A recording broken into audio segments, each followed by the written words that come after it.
Blog Talk Radio. Here we go.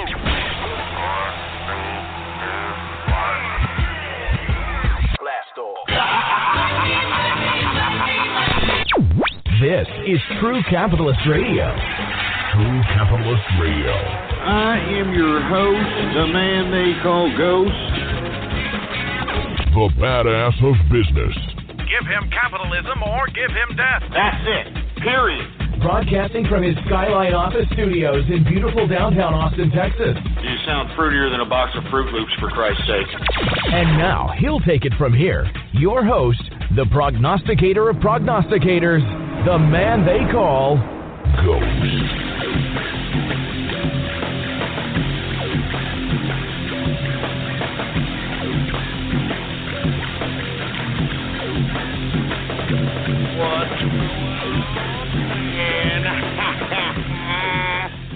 How's it going, folks? And thank you for tuning in with me to another edition of the True Capitalist Radio broadcast. And, of course, I am your host, the man they call Ghost. And once again, folks, I want to thank you very much for tuning in with me.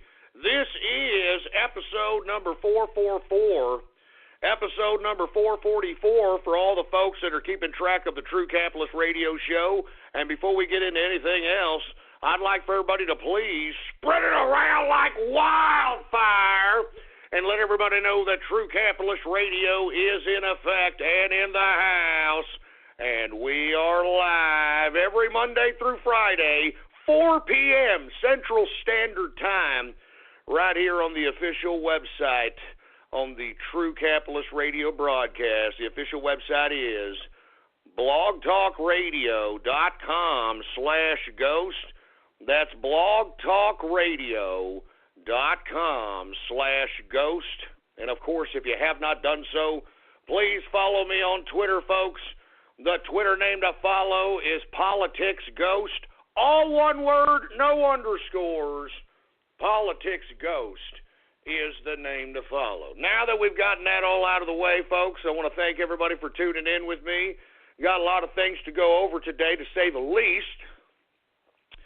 One particularly of which is the damn markets. Now, I know people were trying to wait for my Twitter account this morning to see if I'm going to suggest a stock to look towards for a pattern trading play. Jesus Christ. Unfortunately, I didn't list one. And the reason I didn't list one, folks, because this morning in the pre-market, everything was low volume. I mean, the average volume of everything that was the high top percentage gainers in the pre-market were 500 shares traded, 1,000 shares traded, 2,000 shares traded. I mean, that is crap. That is pure pre-market pump and dump, and I would never suggest stocks to that capacity. There was like 3 stocks that had decent volume, and all of which were nothing burgers, to say the least. You had one in the pre-market where it was a buyout situation, so all the damn price has already been priced into the stock in the pre-market. You had another situation, which we discussed yesterday, which is this shipping company, DRYS, which I don't want to touch with a 10-foot pole, because if you look back, as I suggested yesterday, on the chart, going back to November, there was a run on these stocks in which they went up freaking 500, 1,000% within a damn week. So that tells me there's a lot of people holding a bag at high particular prices, and that's why I'm saying, folks, I mean, I didn't like that one bit. I didn't touch symbol DRYS one bit, folks. I don't like it.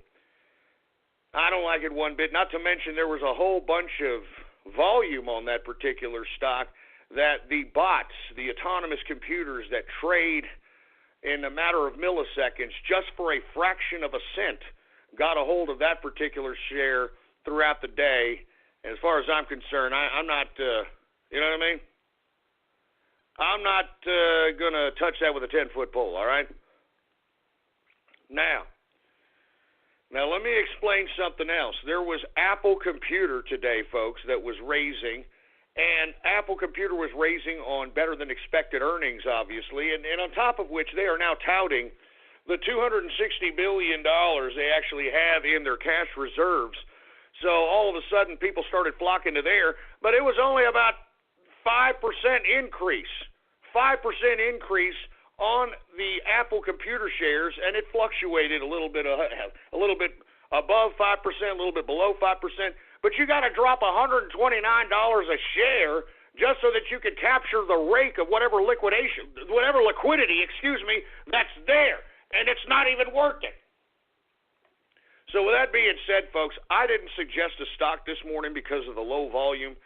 And let me tell you, there's a double edge of that sword with low volume. When there's no buyers in the market, it's easy to manipulate, all right?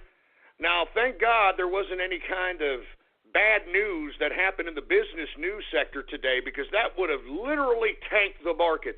The volume is so anemic in these equities markets, at any point, this damn thing could take a header on some bad news. At any point, this damn thing could take a header, and I don't like that type of environment, folks. I don't like that type of environment whatsoever. Now, even though we saw some negativity in the beginning of the day as it pertains to the stock market, it started rising a little bit into the flat region because of the lack of interest rate hikes that the Federal Reserve announced today. They said they were not going to raise interest rates due to the level of economic uncertainty in this American economy. So with that being said, you had some people a little bit bullish. They started to buy into the market once that was announced, and that's why we're seeing a leveling off in the equities market towards the end of the day. So with that being said, let's go ahead and get to the stock market, because as I stated, this is not an environment for pattern trading, conducive for day trading. This is not an environment to do so. You want to be able to pay, for a buyer's market. You want to be able to see charts. You want to be able to see dips in waves. And the only way you can do that is when you got buyers in the market. Nobody's buying. The only people that are buying right now are those assholes in Wall Street that got an unlimited purse of everybody's retirement funds, of their mutual fund investments, hedge funds investments. That's what it is. That's what I'm saying. As a matter of fact, thank you very much there, Polak, Squid Girl. Let me go ahead and retweet that particular chart here. Check out today's chart on DRYS. Check it out, Dry Ships Inc. Take a look at that intraday chart right there. And you mean to tell me that you wanted to day trade this stock? I've been having people asking me about this stock that, hey, Ghost, is this a decent winner? I mean, how come you're not advising people to take a look at this stock? Take a look at that goddamn chart right there on Twitter. Take a look at it. Take a look at it. I'm telling you this right now. This market is a trap. Do not buy any of these damn prices at this point in time. Do you understand me? Do not do it. Do not do it. It's a trap. I mean, it's not very hard to prop up this damn market when you got low volume. I mean, especially if you're colluding with a whole bunch of, mutual fund, hedge fund, retirement fund managers. You spread out the accounts. You buy bulks of shares, blocks of shares, 5,000, 10,000 at market value, run up the goddamn price in a lot of these stocks. And you don't have to run up the price in a lot of these stocks to bring the index up to any capacity. Because of the low volume, it's very easy to manipulate this market. And I could see it on level 2, on all the orders that are coming in. I could see that this is a manipulation of this market, folks. Do not invest in this market for the long term. I think that we're going to see some big waves this month. And I mean big waves, and I'm not talking of the good kind either, folks. I'm talking about a nice, huge contraction. And I could feel it, I could smell it, I could see it. But we shall see. We shall see what February has in store for the stock market. But as I've alluded to yesterday, in 2009, February was the month when the beginning of the Great Recession started happening. So let's see what happens in February as it pertains to the stock market. It's got to come down at this point, man. I mean, this is just ridiculous. It's just ridiculous. Anyway, with that being said, let's go ahead and get to the stock market, shall we? Now, Dow Jones Industrials is up today. Even though it was a helter-skelter day, take a look at the intraday chart on that particular index. Give me a break. I mean, when have you seen charts like that in traditional financial environments? You never do. It's a pump and dump market. Wake up. It's a trap. I mean, what they're trying to do, these hedge fund, mutual fund, Wall Street idiots, they're trying to lure people in so that when they buy in at these high prices, these people are going to be left holding the bag as these big-time Wall Street guys incrementally start selling off. And you can see it with the momentum of the charts. Every time they incrementally start selling off, they start seeing the damn market go down to some capacity. Somebody buys more to prop the son of a bitch up. I mean, this kind of low volume, it's very easy to do that. So that's why I'm suggesting to everybody here, this is a trap. Anyway, let's go ahead and get to the Dow Jones Industrials, okay? Helter-skelter day on the market. You can take a look at the intraday chart. Dow Jones is up 26.85 points, a percentage increase of 0.14% increase on the day, closing out the Dow at 19,890.94 points for the Dow Jones Industrials. Once again, folks, look at that chart. I've never seen charts like this, and the reason is because, in my opinion, these people are propping up the market. They're propping it up and incrementally selling it off, just slowly but surely selling off while everybody's holding the bag. And, of course, you've got the mainstream media pumping this damn market as well. Like, oh, my God, we just hit 20,000 Dow Jones Industrial. It's so great. It's great. Consumer sentiment is at a freaking anemic level at this point in time. I mean, people don't want to spend their money. I mean, it's reflected in the stock market itself with the lack of volume, man. How can anybody be betting on this economy before Donald Trump actually implements his Make America Great Again strategy, which is bringing back jobs to the job market? Once we have full unemployment in this economy, regardless what happens in the other markets, that will suffice. When people have money in their pockets, when people are gainfully employed, when people have a reason to get up in the morning to go get a job, go to a job, get paid at the end of the week, and have sufficient enough amount of money to pay for their living expenses and have a little left over for expendable income, that's what's going to make a good economy. That's what's going to make a great society. That's why and let me tell you, when it finally happens, when full employment finally happens and a sustainable 4+% GDP growth is finally erected because of the Trump economic strategy, we're not going to see all these people protesting anymore. We're not going to see these people pissing and moaning because they're going to have bills and crap. They're going to have a job. You see, the majority of these people that are out here protesting, the majority of the people that are having the damn mainstream media cameras in their face, you're looking at their job. The majority of these protesters out here, that is their job. They're getting paid by all these agitating nonprofit organizations that we all come to know and love, Open Society, Ford Foundation. I even hear that the Muslim Brotherhood is putting some nonprofit money into this supposed Muslim ban protest, and it's ridiculous. So once again, folks, as I alluded to right now, we are in a holding pattern until Congress stops sitting on its thumbs and passes a tax cut and starts getting on the ball with making America great again, folks. And that same goes for the Democrats, too. I mean, this goes to show you, you've got a capitalist in power today in Donald Trump wanting to get the ball moving, wanting to make America great again, but you are witnessing the stagnation, the absolute stagnation of Washington, D.C. That's why the election of Donald Trump as president should show each and every one of you that political experience means nothing. Political experience means that they, 9 times out of 10, have sold their own country out, sold their own constituency out, sold their own souls out.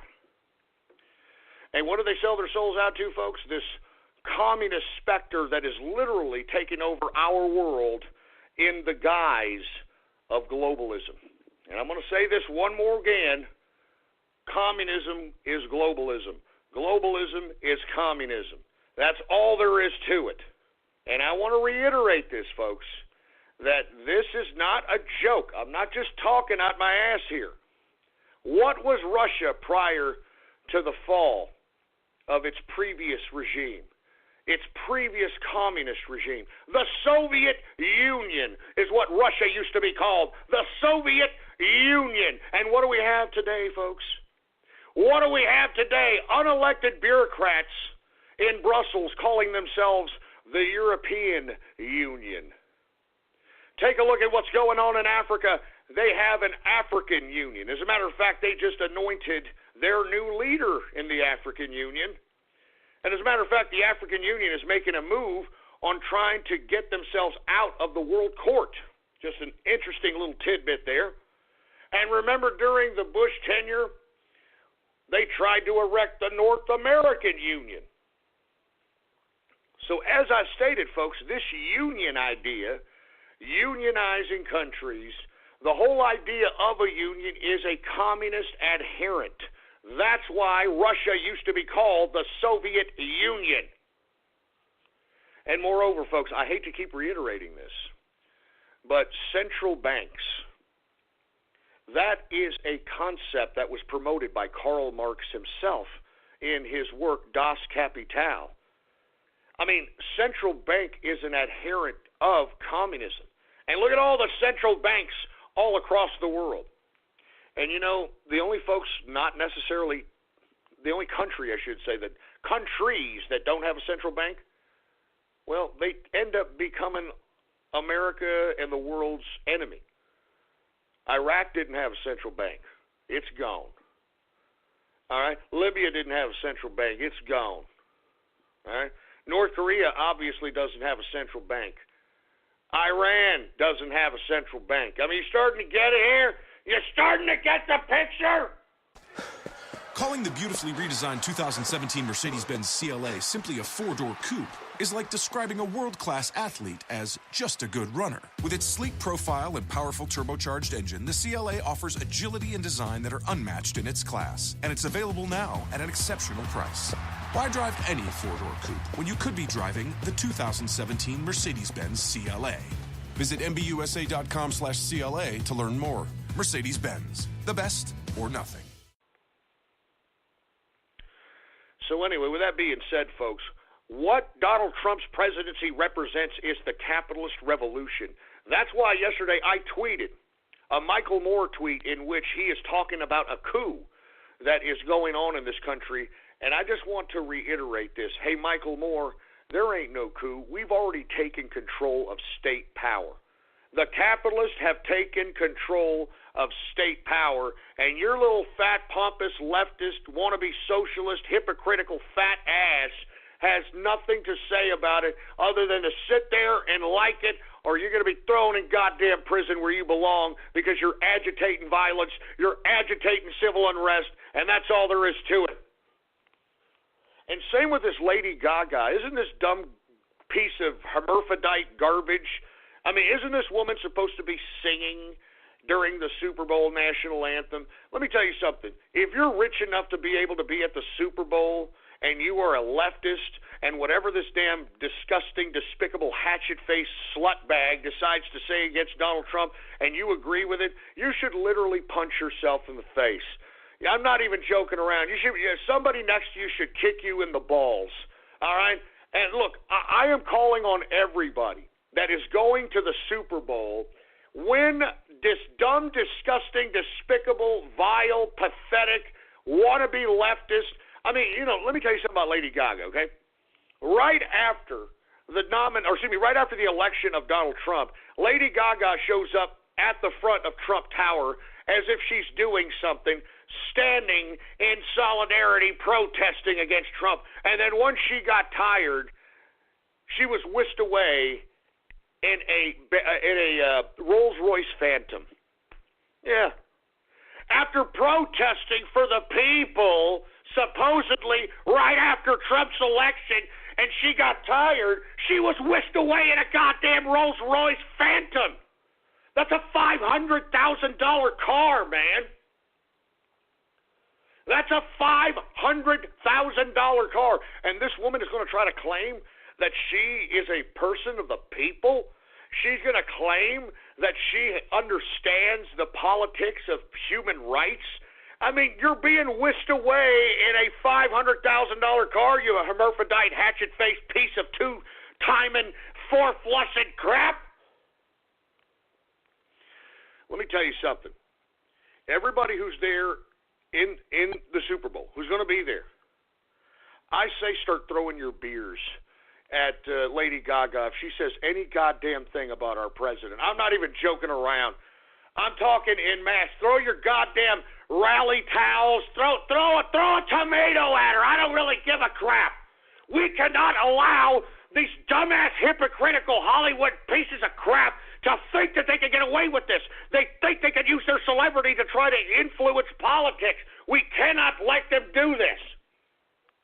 Because you see, these celebrities think that they could just come in, use their little celebrity, try to gain some kind of notoriety, try to build some sort of political credibility. But you see, what I don't really appreciate is those of us that have been in this political game for a long time, we don't appreciate people that come in here and try to use their celebrity like Johnny-come-latelys and think that they are actually political. Let me tell you something, man. I've been persecuted by a variety of different federal authorities. I've been harassed. I've got choppers going over my house, for Christ's sake. I think that I've seen drones over me at times, for Christ's sake.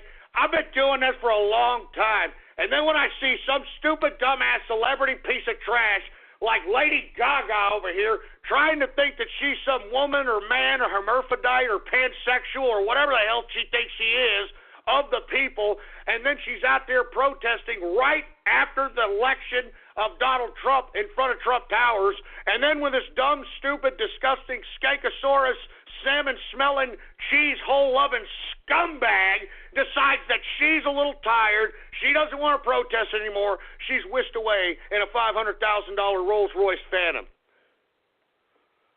Jesus Christ, please, if you're attending the Super Bowl, throw a tomato at this cunt. Excuse my French, I'm sorry for cursing. Throw a tomato at her. I'm not even joking. Throw your beer at her. I'm not joking around. Can't let these celebrities think that they can get away with this and we're just going to accept it.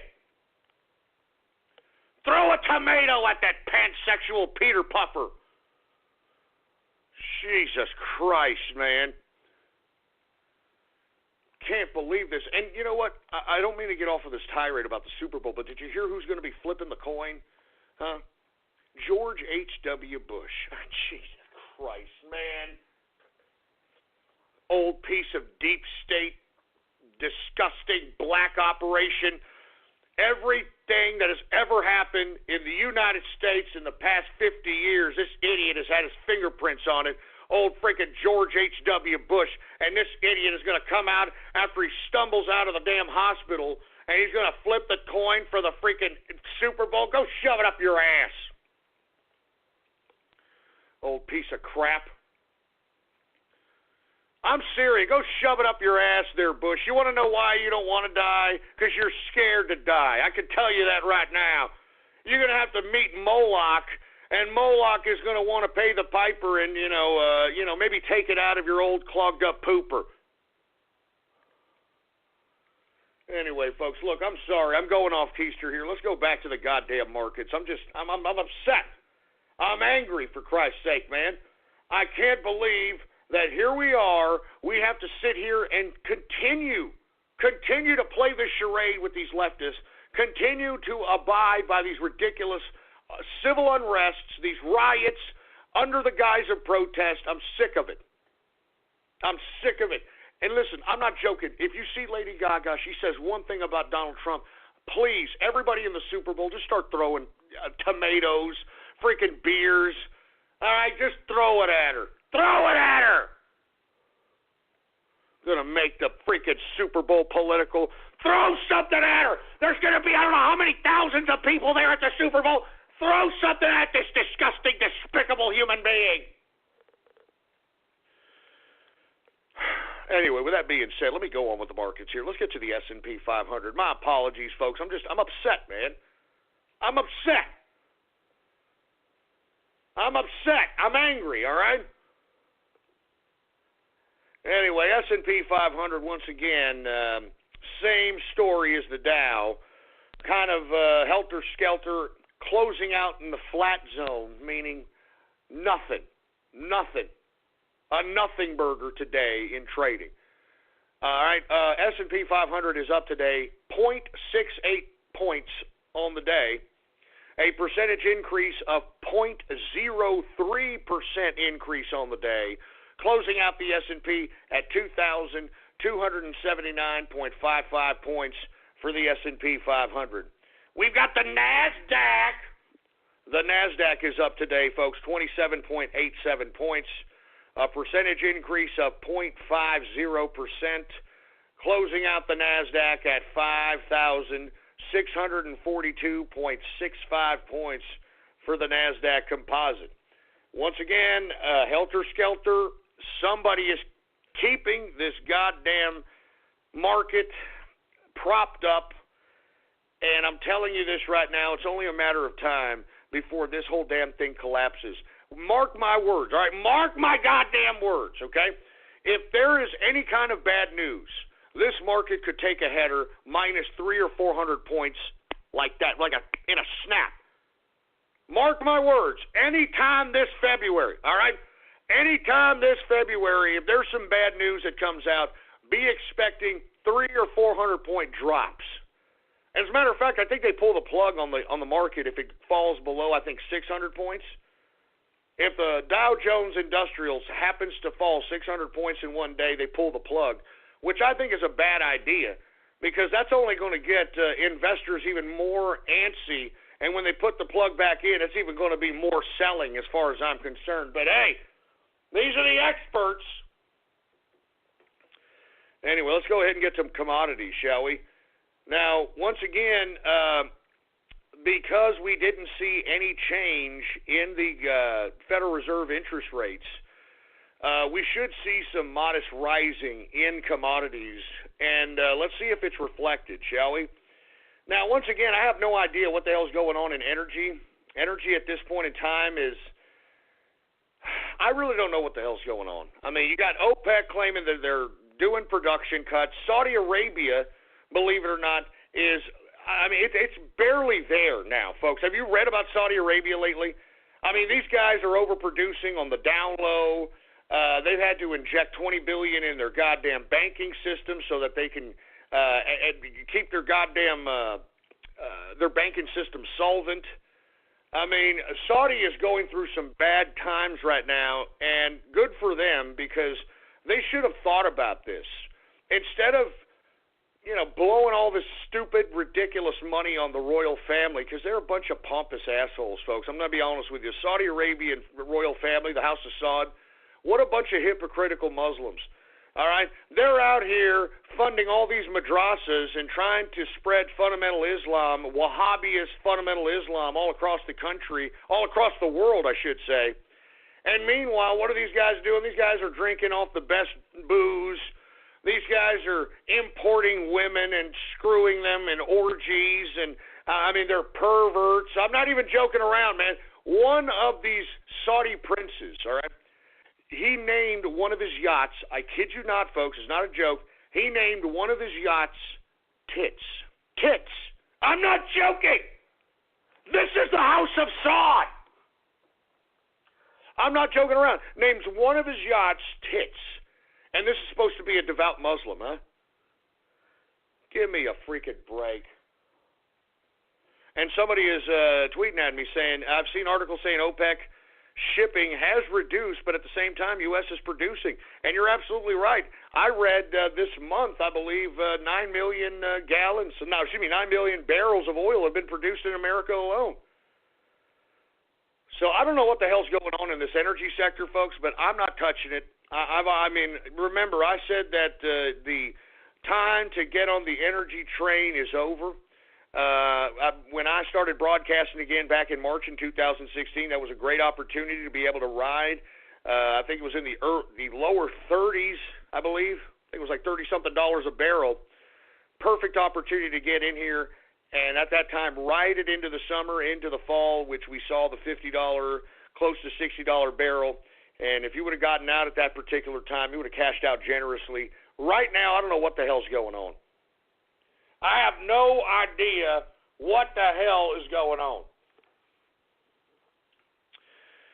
Anyway, with that, let's just go ahead and get to WTI sweet crude, all right? Now, WTI is up today, 74 cents, a percentage increase of 1.40%, closing out WTI at $53.55 per barrel of WTI sweet crude. Very, very weird, folks. I'm telling you, I don't like energy as an investment, with the exception of maybe natural gas and heating oil. Because, once again, natural gas is one of those feast or famine type of commodities. You just have to know how to play it. And heating oil, obviously, as we get colder and colder, is going to go up, and we're seeing it reflected here in seconds. So let's just go ahead and get to it. Let's finish the energy sector. Brent crude up today, 47 cents, a percentage increase of 0.85%, closing out Brent crude at $55.70. Per barrel of Brent crude oil. Gasoline also up today, folks. 1.34% increase on gas. Natural gas, the feast or famine commodity, up today. 1.64% increase on the day for natural gas and heating oil. As I suggested, because we're starting to see all kinds of cold weather, some people across the country are talking about snow, inches of snow, 4 to 5 inches of snow plus. So you got a lot of people that are going to need that heating oil as a commodity to keep themselves warm out there. So once again, this is what's reflected in today's increase. Heating oil is up 2.50% increase on the day for heating oil. Let's go ahead and continue, shall we? Let's get to the metals, shall we? The metals! Let's get to the goddamn metals! Gold was up, folks. As a matter of fact, it had been down all day today, but it creeped up because of the lack of interest rate hike that was implemented by the Federal Reserve. So that's going to keep the current circulated currencies outstanding, as opposed to having them recalled back in with an interest rate hike. So as a result, we saw a somewhat dipping gold price kind of head back up at the end of the day's trading, once it was realized that Federal Reserve was not going to raise interest rates. Anyway, gold is up a modest 30 cents. It was down dramatically today, by the way. Up 30 cents, a percentage increase of 0.02%. Closing out gold at $1,211.70 per troy ounce of gold. Same story with silver. Silver is unchanged today, folks. Unchanged. Silver's price today is $17.54 per troy ounce of silver. We saw a modest decrease in copper. Copper is down today 0.60%, and platinum down modestly 0.01%. Let's go ahead and get to the agriculture, shall we? Now, folks, I have been saying grains as it pertains to profits. And I am seeing nothing but green here, with the exception of a slight red in the grains. So let's just go ahead and get to it. Corn, folks, is up 2.36% increase on the day for corn. Wheat, folks, wheat is up 3.09% on the day. I mean, good God. Oats is also up today, 2.66% increase on the day for oats. Rough rice is the only red in this grain sector. It is down modestly 0.05% decrease on the day. Soybeans up 1.20% increase on the day for soybean. Soybean oil up 1.36% increase on the day for soybean oil. Canola up 0.91% increase on the day. Let's get to the softs, shall we? Now, the softs, once again, a sea of green with a slight speck of red. Let's get to cocoa. Cocoa, the base for chocolate, up modestly today, 0.29%. As I've been stating, folks, you want to monitor the situation happening in the Ivory Coast. There is a slight bit of political destabilization out there, and if it continues, it could literally affect the price of cocoa because the Ivory Coast is the world's leader supplier of cocoa. So monitor that particular situation. It may produce massive increases in the cocoa commodity. Anyway, it is up 0.29% increase on the day for cocoa. Coffee. Hey, dude, just don't talk to me. Don't talk to me unless I have my coffee, dude, Shut up, you fruit bowl. Anyway, we've got coffee up today, 0.40% increase on the day for coffee. So for all you people that are out there wanting to go to Starbucks, even though it should be a boycott Starbucks year as far as I'm concerned, if you're on the Trump train, you need to just eliminate Starbucks out of your habitual consuming habits. This is the same organization that when Trump implemented this immigration reform, decided to just defy the administration and said they are going to hire 10,000 immigrants in this country. 10,000 immigrants. I mean, what a slap in the face to every American person that spent money in that stupid, disgusting, despicable, ridiculous coffee shop. I mean, it's a slap in the face. I mean, don't you idiots at Starbucks understand that it was American dollars that made your little pissing ground company, and now you're going to spit in our face, you stupid piece of crap? You're going to spit in our face? That's what I'm going to continue to say, and I'm going to continue to say it. Boycott Starbucks. Boycott Starbucks. And why don't you just go back to old-fashioned coffee, folks? I mean, what the hell is this? Why are you morons wasting your money at $10 or $15 a freaking cup of coffee, you stupid idiots? I mean, I remember, and I said this yesterday, I remember when coffee used to cost like $1. $1, a simple bucker. You go into a goddamn corner store, you see some stupid 2-bit idiot with a freaking nose ring at the register, you take your styrofoam cup, you pour the damn coffee in there, you give them $1, and you're on your goddamn way. What the hell is this $10, $15 coffee crap? What is this crap? Oh, I'm sorry. They could they could draw your face in the foam?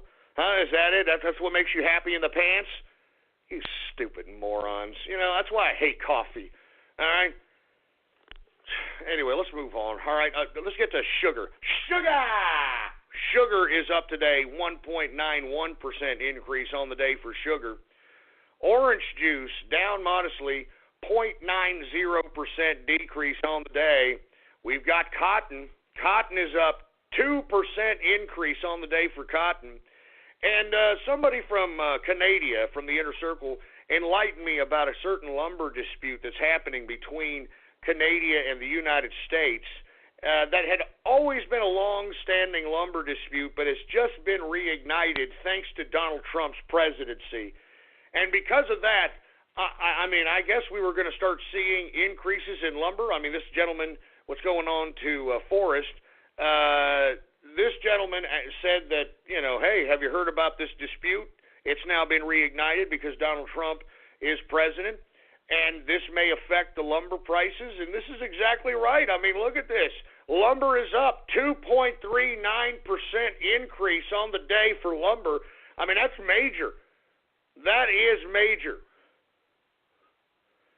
So anyway, without any further ado, let's continue going. All right, because as I stated, man, I mean, you got to look out for plays. This is how you have to calculate plays. Anyway, what else do we have here? We've got lumber, once again, up 2.39%. Rubber is finally up as we're getting closer to Valentine's Day. I'm sure at least I hope there's a lot of rubber used that day, and, you don't listen to the chick and she says, "No, I'm fixed. No, I have the pill. no, I put a sponge up there. Don't do it. Anyway, let's get to livestock, shall we? Now, livestock, once again, continues to go lower. I don't get it. But, hey, I'm loving these low prices in beef. I'm not even joking around, man. I am eating steak 6-7 times a week. I'm not even joking around. And now that people are starting to say, hey, you know what, Ghost eats a lot of steak. I'm going to try that. And they're starting to eat a lot of steak, and you know what? They feel great. You want to know why they feel great? Because you need protein. All right? If you're going to go out and you're going to have a full day's work, you need to go out and nourish your damn body, for Christ's sake. And steak will do it. It turns a man into a machine. But with that being said, we're seeing decreases in live cattle. Live cattle down again today, 0.42% decrease on the day for live cattle. We've got cattle feeder down today, 0.57% decrease on the day, which is rather ironic because a lot of the components for cattle feeder are comprised in the grain sector, and we saw a sea of green in the grain sector, yet it's not reflected in the cattle feeder commodity. Interesting. Anyway, let's continue going. How about lean hogs, folks? All right. Lean hogs is down very modestly today, down 0.22% decrease on the day for lean hogs. And before we move on to anything else, I would like to remind everybody that Bitcoin is continuing its modest rise. The current price for Bitcoin is $981 per Bitcoin. And once again, I mean, I think that we're going to see continuous volatility in Bitcoin. I think it's going to go up and down, up and down. And the name of the game in Bitcoin at this point is buy low, sell high. When we saw that dip happen after we reached $1,200 on Bitcoin, and then we saw it contract down to about $790, $800, that's when you should have entertained a Bitcoin or two. And, if you would have entertained a Bitcoin or two, you'd be up on your money at this point in time, and that's how you do it. That's how you do it. You got to always think about capital, baby. That's what a capitalist does. I mean, making money, baby, that's what we do. That's what a capitalist does, baby. I'm not joking. Anyway, that, my friends, is the markets for your ass, all right? Now, once again, I do want to reiterate that the Federal Reserve left the interest rates unchanged. Now, what the Trump administration is trying to do, it's trying to stop the Federal Reserve and the over-speculation on the dollar increasing the value of the dollar. As I stated, if the value of the dollar increases, no one is going to spend those dollars. They're going to keep them. They're going to hoard them. They're going to make sure that they're going to keep them somewhere, because if the value of the damn dollar is going to continue to raise, there is no incentive to spend them. As a result, we had a Trump advisor yesterday allude to the fact that the euro was undervalued, sparking a sell-off in the U.S. dollar and sparking a run in the euro yesterday. And as I stated, the reason they're doing this is to offset any kind of chaos that could be potentially implemented by the Federal Reserve's interest rate policies. Now, in my opinion, I don't think that the Federal Reserve is a big Donald Trump fan, all right? I don't think that they are going to raise interest rates in conjunction with making America great again. I think that this is sabotage, much like whoever's propping up this stock market. It's the same scenario. I think that they're setting up Trump for a horrible economic collapse, and all they have to do is raise interest rates dramatically. Now, what the Federal Reserve did say is that they are not going to raise more than 3% beyond 2018. Now, how they're going to raise those interest rates, at what rate, at what capacity, no one knows. They didn't raise it this time. So that means instead of a quarter point, it could be a half point. It could be 3/4 point next time. It could be a single point. Regardless, they have to integrate that 3% interest rate hike that they said they were going to by 2018, And I'm telling you, that right there is going to make a even stronger dollar. Even stronger dollar. And as I stated, because of that, you're going to have a lot of investors that are not going to want to spend their dollars. I mean, it's better to save your money if your money's going to work for you. And that's what is going to stagnate a potential increase in economic productivity. And many of the economists that are capitalists within the Trump administration understand this. So they are trying to cut the Federal Reserve off at the past, and that's why the Federal Reserve did not raise interest rates at this point in time, because they realize that these capitalists in the Trump administration know monetary policy. All right? We're not stupid idiots, Federal Reserve, all right? We read right through your economic hyperbole and know what's going on out here. Jesus Christ. Anyway, without any further ado, let's just go ahead and continue on with what I am predicting as far as the market is concerned. In my view, folks, mark my words, February is going to be the beginning of the contraction.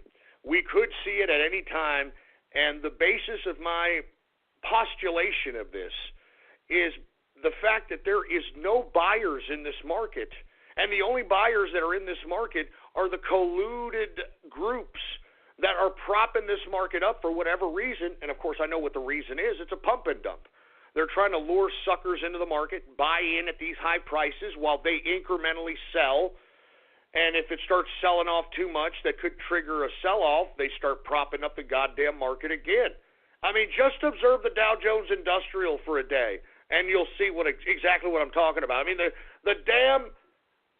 chart doesn't lie, all right? The chart doesn't lie. I mean, that's all I'm saying. The chart does not lie. Oh, my God. Anyway, without any further ado, I guess let's go ahead and get to some Twitter shout-outs, for Christ's sake, all right?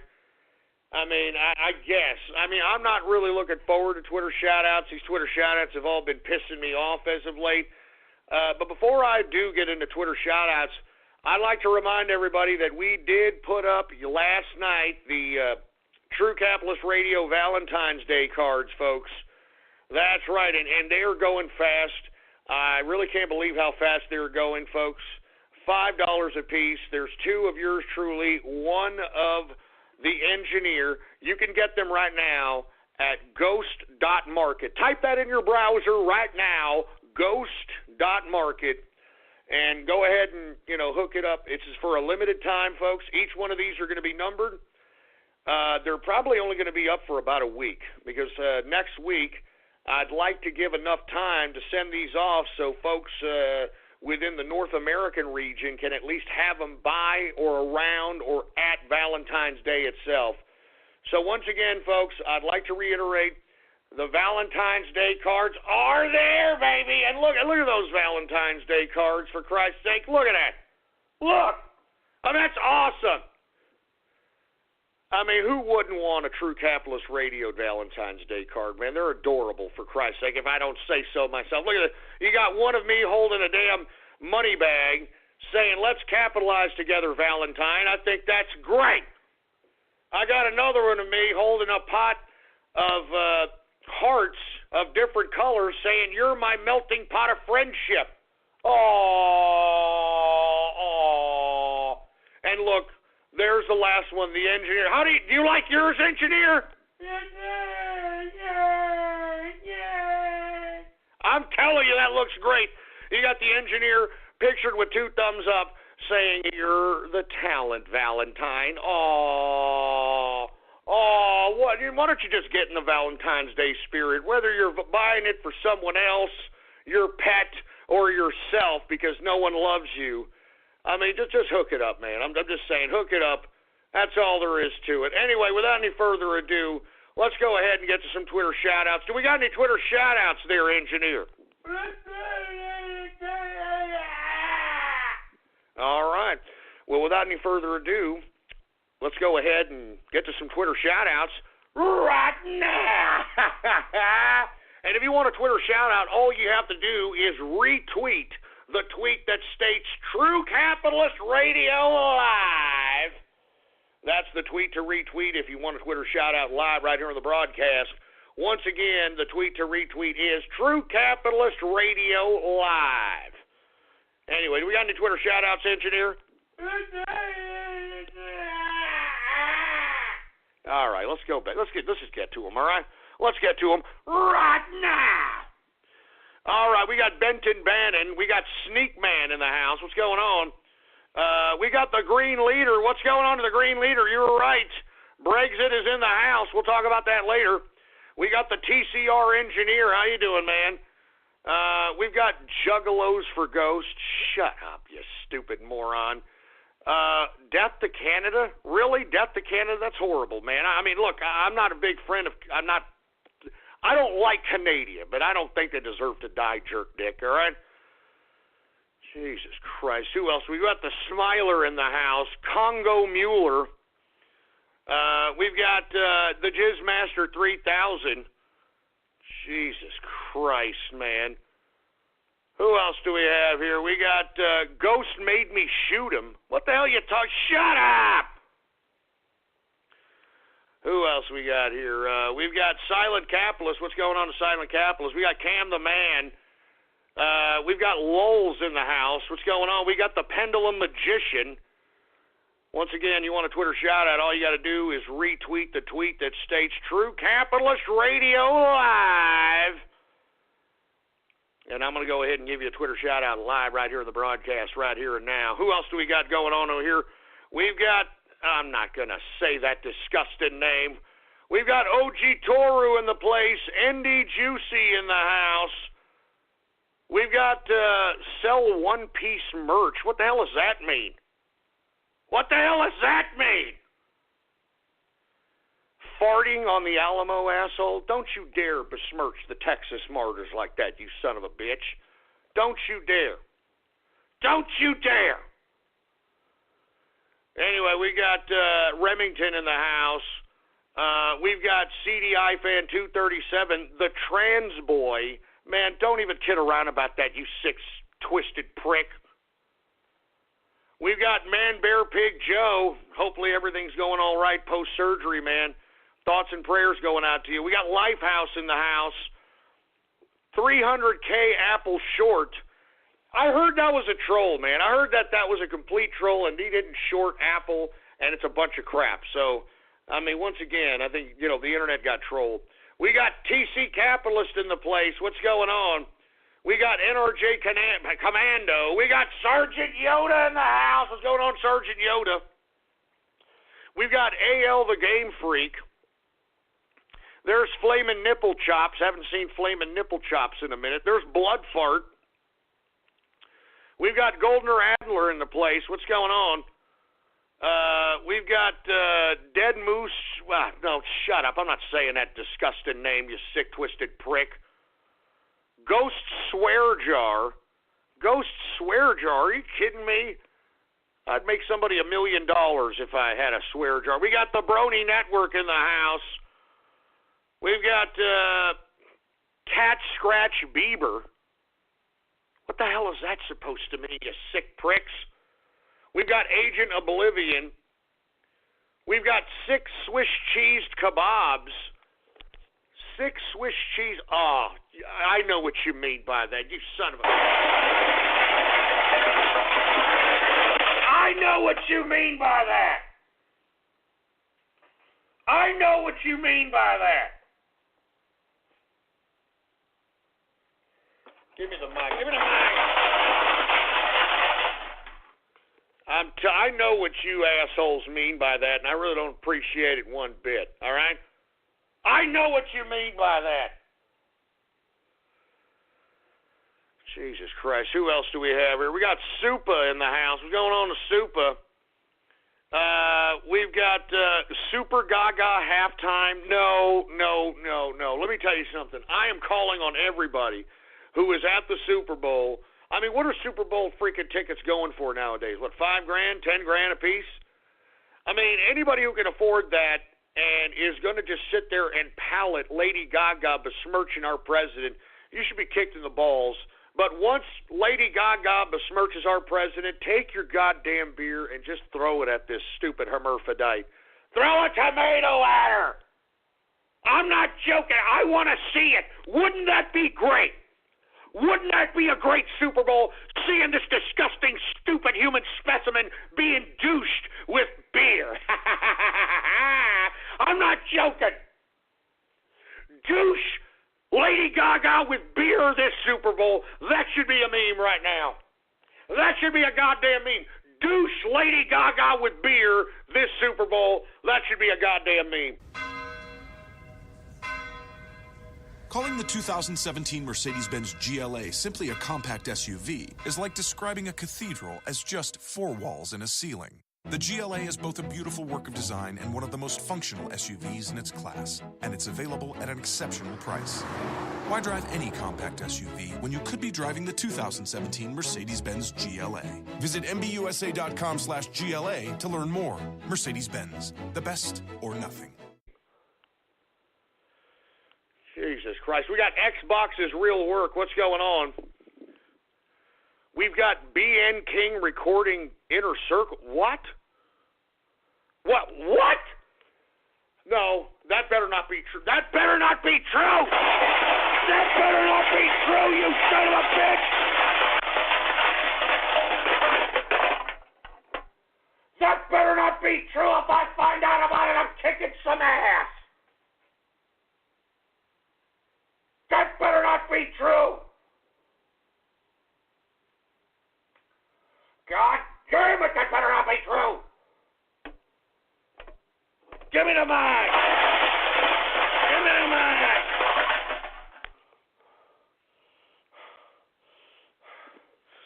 This better not be true. That's all I'm saying. That better not be true. That's all I'm saying. That's all I'm saying! I gotta get a drink after that. Give me my drink, for Christ's sake. God damn it.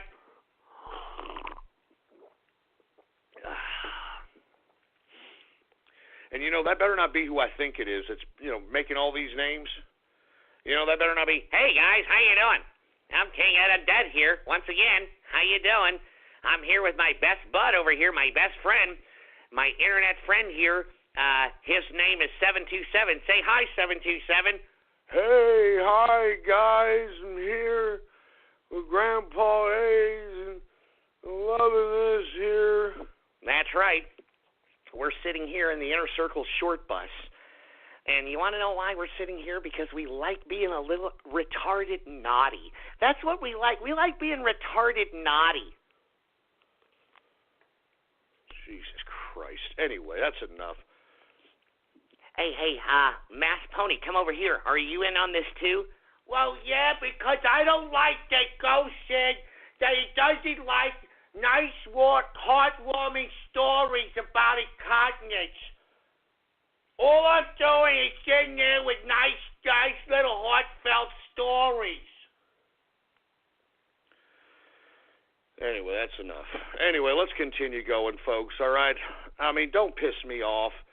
All right, I'm giving you guys an opportunity to be interactive with the broadcast with some Twitter shout-outs, and you people are sitting here pissing me off.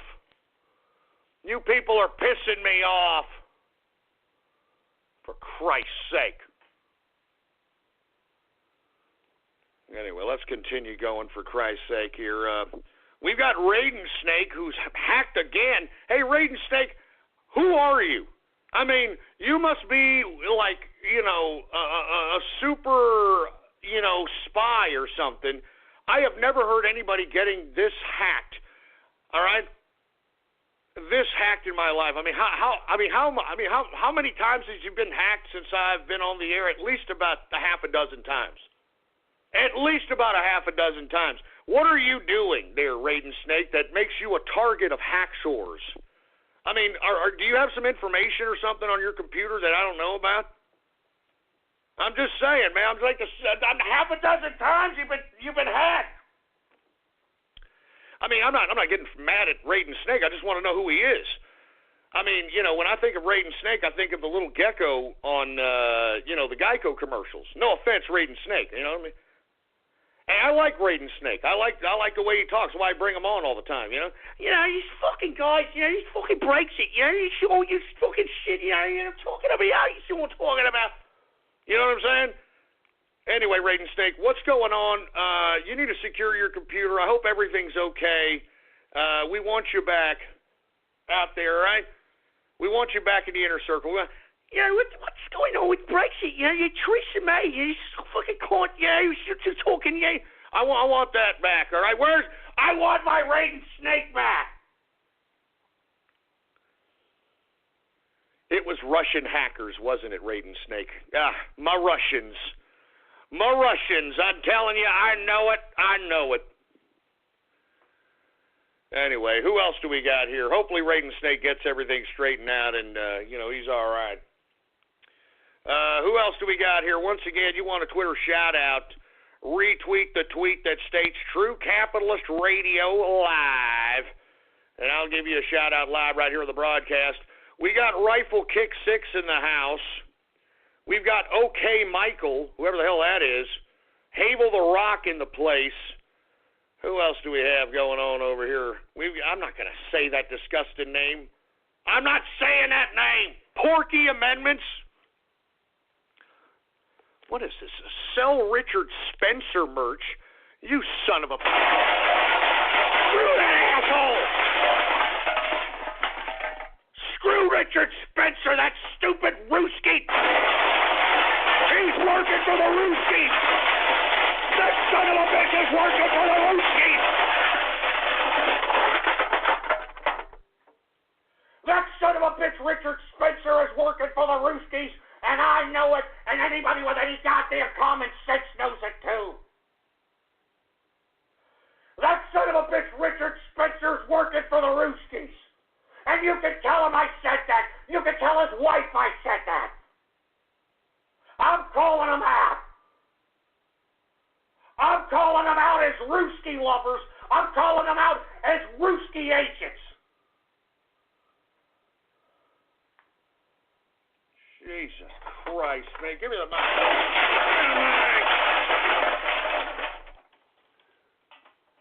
I'm not joking around, man.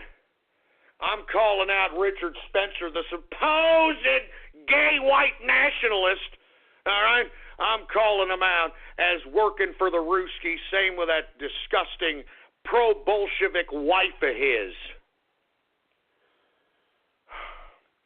Anyway, folks, let me calm down here. We are now in the second hour of the True Capitalist Radio broadcast. And, of course, I am your host, the man they call Ghost. And once again, I want to thank everybody for tuning in with me. Before we get started, I'd like for everybody to please spread it around like wildfire and let everybody know that True Capitalist Radio is in effect and in the house, and we are live every Monday through Friday, 4 p.m. Central Standard Time, right here on the official website of the True Capitalist Radio broadcast. It is blogtalkradio.com/ghost. That's blogtalkradio.com/ghost. And, of course, if you have not done so, please follow me on Twitter. The Twitter name to follow is Politics Ghost. All one word, no underscores. Politics Ghost is the name to follow. All right, now that we got all that out of the way, I would like to remind everybody that we are selling True Capitalist Radio Valentine's Day cards, and all you got to do is go type on your browser right now, ghost.market. Ghost.market. Let me tell you, they're not going to be around for that much longer, okay? Because I want to send these off by next week so that people get their damn Valentine's Day card by Valentine's Day. So if you're going to order them now. Order one, order two, or order them all, because they're not going to be around for very much longer, all right? Now, with that being said, I'm going to take a couple more Twitter shout-outs. And if they continue going down this direction, I'm not gonna do it anymore. All right. You're lucky I'm still doing Twitter shout-outs as it is anyway. All right, assholes. Excuse my French, but seriously, you're lucky I'm still doing this damn freaking little segment anyway, you ungrateful pricks. Anyway, we got Snow White in the house. What's going on to Tom? How you doing, man? Who else we got? We got, I'm not going to say that for Christ's sake. We've got Engineer Does Better. No, don't make it a contest again between me and the engineer, please, all right? Don't you dare. Don't you dare make this merch garbage a contest between me and the engineer. The last time that happened, it wasn't a pretty sight, right, engineer? I'm saying don't make this a contest. Don't you dare make this a damn contest between me and the engineer, boy. Jesus Christ. Who else we got? We got Ann and the Wizard in the house. We got Chris Hyde in the place. We've got, I'm not saying that disgusting name. We got Capitalist Kush. What's going on, man? We got Dr. Bristle. I'm not saying this disgusting. You people are, some of these names are getting so pathetic. Oh, yeah, there's the Whore Master. Oh, yes, I am the Whore Master. Oh, yes. Jesus Christ. We got Smooth Capitalist. We've got Robert Powertop King Undead. Robert Powertop King Ed Undead. Oh, man.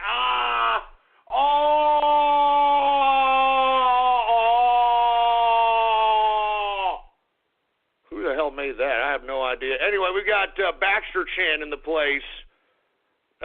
We've got Trump deports Asho. No, come on. Trump isn't going to deport Asho.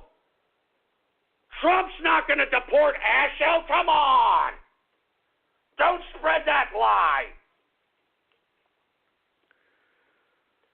Don't spread that lie. I'm serious. Don't say it. All right? Put Ghost on the kids' bus. Shut up, all right? Are you kidding me? Shut up. Look, the Inner Circle short bus had to be created. I'm sorry, all right? We got a group of tards, that for whatever reason just can't, cognitively understand or reason, and instead they resort to acting like petulant little 13-year-old snot-nosed brats. And, that's why we have to have an Inner Circle short bus. It's a shame. It's a shame. Isn't that right, Eeyore? Yeah, Ghost. But I shouldn't be on the short bus, Ghost, because I'm autistic and I deserve a little bit of special treatment.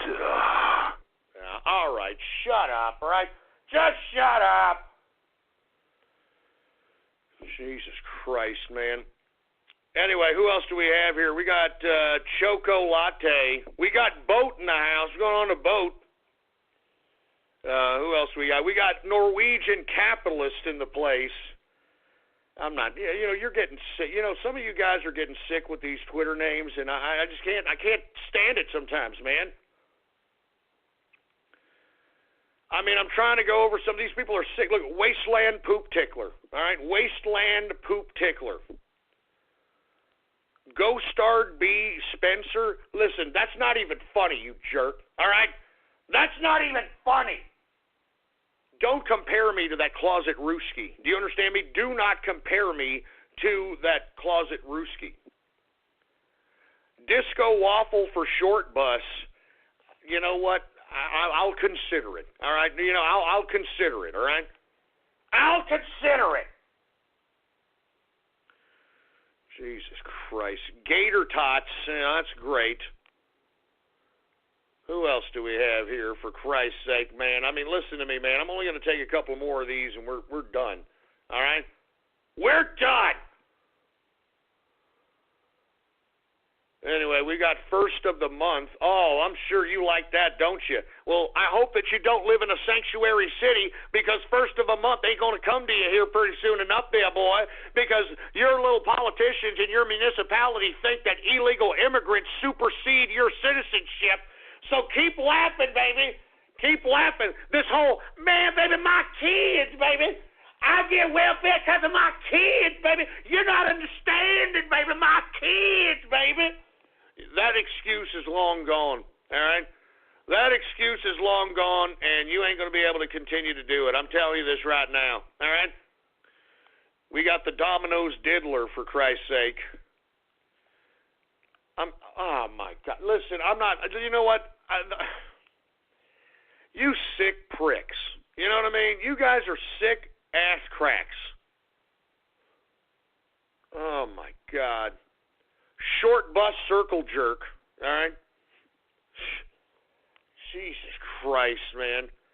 You know what? That's it. I don't want to deal with this anymore. You know what I mean?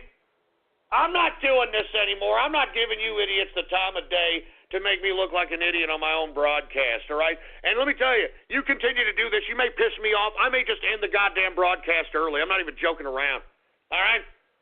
I'm not even joking around. I'll end the broadcast early. Jesus Christ, man. Don't mess with me. Don't mess with me, for Christ's sake. Oh, look at this. I know you idiots on Twitter were going to do this. I knew you idiots. Look at this. Look at this. Did somebody tag the engineer on a wall, for Christ's sake? Jesus. You see? You see what I'm talking about? Look at Twitter. Look at goddamn Twitter. Look. Don't mess with me today. God damn it. God damn it. I'm going to be honest with you. I'm not in the mood for this. I'll just end this broadcast. I don't give a crap. I'll end this broadcast, and I don't give a crap. Don't make this a contest between me and the engineer, you sack of crap. You understand me? Do not make this a contest between me and the engineer. Give me the mic. Give me the mic. Listen, I'm not joking around. I know what you damn troll terrorists and cyber vermin are thinking about doing, all right? You're thinking that this little merchandise situation, it can be turned into a little contest against the engineer versus Ghost. I'm not letting you do it, you sack of crap. I'm not letting you do it. Do not make this a contest between me and the engineer. I mean, that's what you trolls like to do, right? You like to cause drama, all right? Because your whole life is drama, all right? Your whole life is a mistake, for Christ's sake. Jesus Christ. I gotta have a drink. Give me my drink. Jesus Christ.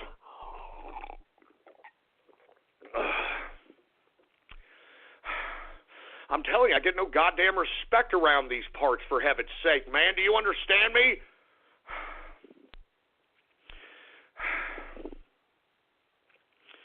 Oh, here's this guy. Here's this guy again. It is I, the Teutonic Plague. He's tweeting me up now saying if enough MGs are sold that he can come back. No! Stop it! Stop putting me under this kind of pressure, man! Damn it! Stop it! Stop putting me under this kind of pressure! Stop! Just stop, man! Just stop, please! Just stop! Oh, my God. Give me the mic. Wait a minute. Man, listen, you idiots on Twitter need to stop this crap. Did you all put me, my wife, and the engineer and blackface us in the image of the African booty scratcher image? Man, you son of a... I mean, I'm not joking around, man. I'm not down with this today. I'm not down with this crap today, man. I am not down with this crap today. Oh my God, man.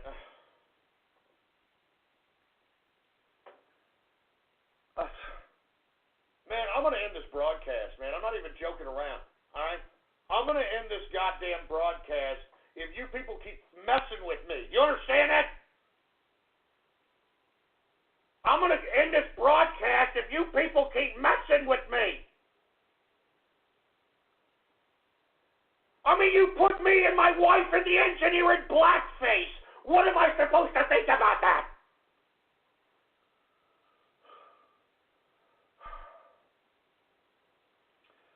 Oh, Jesus Christ. Give me the freaking dynamite.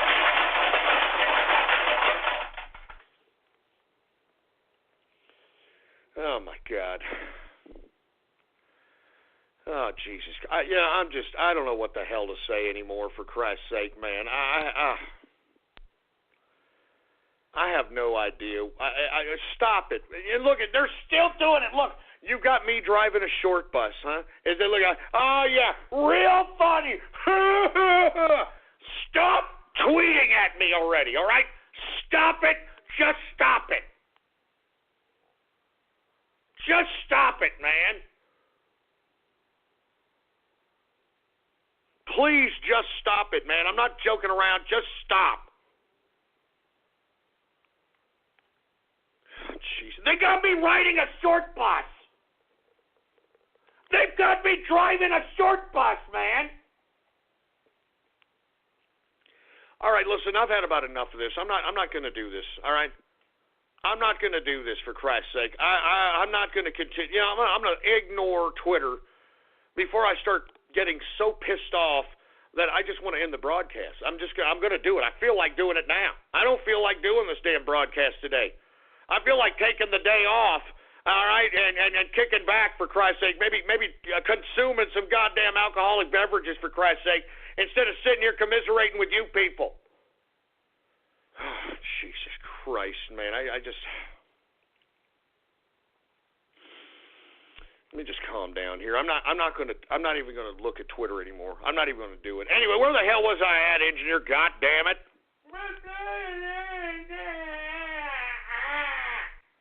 That's right. I was talking a little bit about the Federal Reserve not changing interest rates, talking a little bit about finance. Let's get into some Donald Trump news before I get even more pissed off and end this broadcast without even thinking twice about it. All right? Without even thinking twice about it. Now, with that being said, let me go ahead and go to Donald Trump news. He has now picked his Supreme Court nominee, Neil Gorsuch. Neil Gorsuch, of course, is a strict constitutionalist. You could compare him to Anthony Scalia, the former Supreme Court justice who unfortunately well, let's just put it this way. He died mysteriously in a Bohemian Grove-like retreat. So that was rather interesting. He was in that particular retreat without any of his Secret Service guards, which he told to stand down in another city, and he was there alone and unfortunately died with the pillow over his head. But with that being said, I want to talk a little bit about Neil Gorsuch, because I believe that this pick right here, this is a pick that these Democrats can't fall back and say they can't vote for, because this man was unanimously voted for, bipartisan, into a federal court seat, I believe it was in the mid-2000s. So for any Democrat to be an obstructionist as it pertains to the nomination of this Supreme Court justice is just doing so because they're trying to be virtue signaling pieces of garbage. And as far as I'm concerned, anyone who votes against Gorsuch at this point in time is doing so just to be a prick. Because, as I stated, Gorsuch was unanimously voted in by the same people that are now threatening to be obstinate in his confirmation as Supreme Court Justice. These are the same people that voted him in to a previous federal court seat. And with that being said, because the Democrats want to be obstructionists, Donald Trump, and I want to thank Melly, because Melly was in the Inner Circle chat room calling this literally 5 or 10 minutes after Donald Trump named his nominee, this Neil Gorsuch, that the nuclear option is on the table. And the reason the nuclear option is on the table is because we're going to have Democrats being obstructionists for no reason. Now, for you folks that are unaware of the nuclear option, it is when you call a vote to supersede the filibuster to pass whatever it is that is being filibustered anyway. And this was done during the time when Harry Scary Reid was the Senate Majority Leader, when I believe it was one of his confirmations, I believe, if I'm not mistaken, or a bill to some capacity, in which the nuclear option was done. So even if these damn Democrats try to obstruct Neil Gorsuch's Supreme Court nomination, Donald Trump has instructed the House and Senate leaders to go and just trigger the nuclear option if necessary and bypass any potential opposition as it pertains to Democrat obstructionist. So as I stated, folks, these Democrats are complete hypocrites. They're pathetic. They're getting desperate. It's sad. The same Democrats that are out here touting that they're going to stop the Supreme Court nominee were the same people that voted in this man in the mid-2000s in another federal seat. And what's the difference now? What's the difference? I mean, Neil Gorsuch is still the same guy. What's the difference? Donald Trump. All right? I mean, these Democrats can't believe that Donald Trump won the election because their dumbass wandering into the realm of progressive leftism didn't work. The majority of America does not want progressive leftism regardless of what these lunatics in the inner city say, all right? I mean, the majority of the country does not want progressive leftism. They don't want race-hustling politics. They don't want this. They don't want this. And I'm telling you, the nuclear option will be implemented if they try to obstruct Neil Gorsuch as the Supreme Court nominee. And that's all there is to it. I mean, did you hear what happened to Betsy DeVos? Aside from the Democrats obstructing, Betsy DeVos is dead on arrival as it pertains to her nomination, thanks to two women GOP senators. Two women GOP senators, Susan Collins and Lisa Murkowski. These two skankosauruses, with all due respect, which are Republicans, are going to vote against DeVos being the Department of Education secretary. And the reason is, folks, is because, as I stated, women don't like when other women are progressing. Women don't like other women that are more successful than they are. And if they are in a position to stop a woman from progressing, they're going to do it. And this is a perfect example of it, in my personal opinion. Why exactly is Susan Collins and Lisa Murkowski, why are they two GOP senators? These are Republican senators here. These are Republican senators. These aren't Democrats. These aren't independents. These aren't leftist liberals. These aren't progressive. These are GOP senators. And they're not going to vote for DeVos? Why? Why? I mean, that just goes to show you that whole woman's march is a bunch of crap. All right? I mean, how come it's two women that are supposed to be on the same team, GOP, Republican, two women, they're supposed to be on the same team as DeVos. Why are they voting against her? Why? I mean, it doesn't make any sense. I'd like a woman to try to explain this to me. Why exactly women like to see other women suffer? Why exactly women like to see other women fail? I mean, this is a perfect example of this. I mean, if these two stupid, dumb, idiot GOP skankosauruses would just vote, DeVos would be a shoe-in to the Department of Education. Why aren't they doing it? I mean, this is virtue signaling at its finest, for Christ's sake. And let me tell you, I'm sick of virtue signaling at this point in time. I'm so sick of virtue signaling. I'm sick of it, man. I mean, virtue signaling is getting so bad that I actually tweeted. Let me go ahead and retweet my tweet here. I actually tweeted a woman who lost her husband in the San Bernardino attacks, claiming that Trump's ban, this immigration issue, this immigration reform, is somehow bad.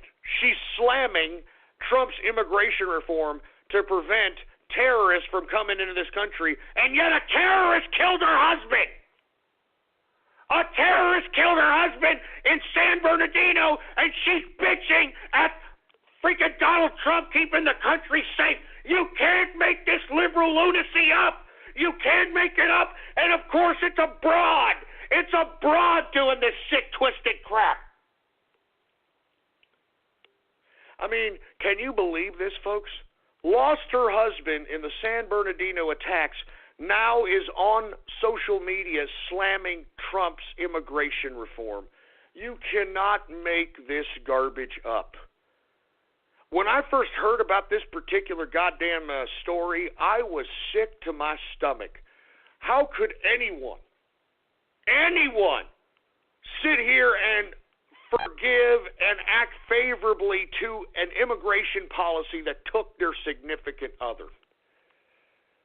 I mean, that's what took her husband, was the immigration policy, for Christ's sake, man. This is unbelievable. This is liberal lunacy. This is why I'm continuing to say that there's no rationalization with these people.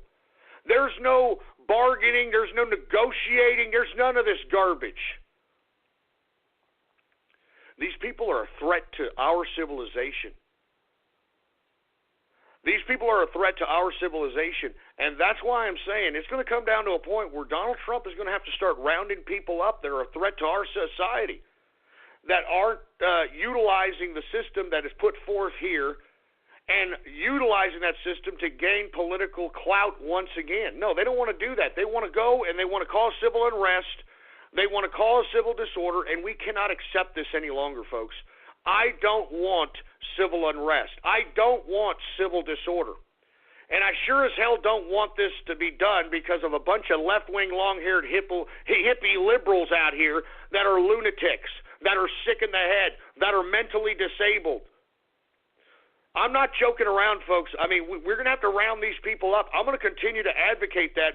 President Trump, you are in your ethical, legal, and moral right. All right? You are in your ethical, moral, and legal right to go and round these individuals who are a danger to our society up.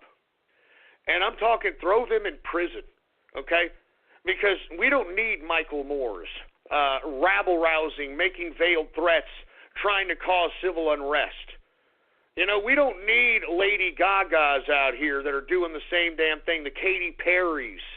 We don't need these types of people out here, the Madonnas. We don't need these people agitating civil unrest, the D-Rays. I mean, these people that are doing everything they can to agitate people into hysteria. We don't need this anymore. This is a disease. This is a disease. Liberalism is a disease, and it must be stopped. Do you understand me? There is no bargaining with these people. There is no rational talking to these people. I mean, listen to this liberal lunatic broad who is slamming Donald Trump's immigration reform, and yet she lost her husband to the San Bernardino attacks.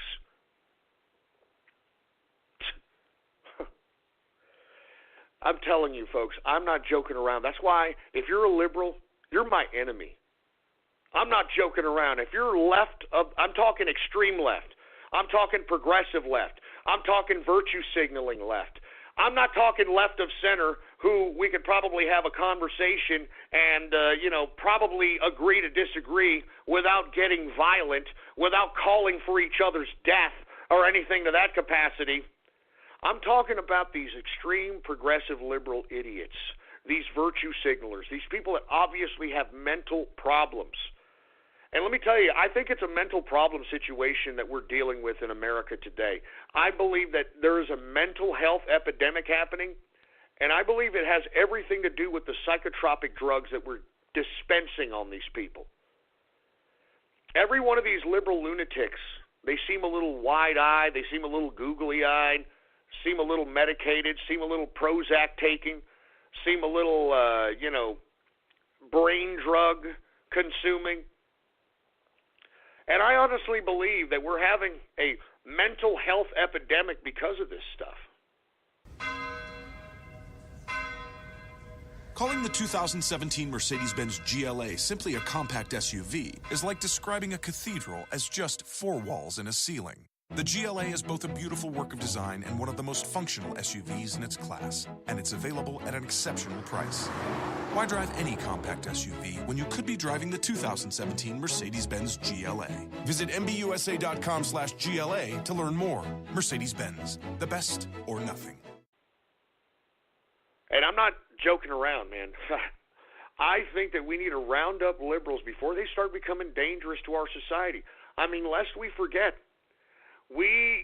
not we, but those of us on the right, thanks to Project Veritas and its undercover investigation, stopped a potential terrorist acts by leftists at the Trump inauguration. Remember that video?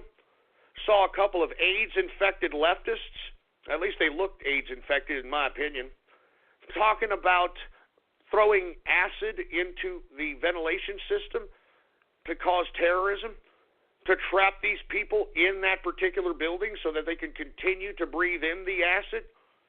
This was caught on video. And guess where they were planning this leftist terrorism? Comet Pizza.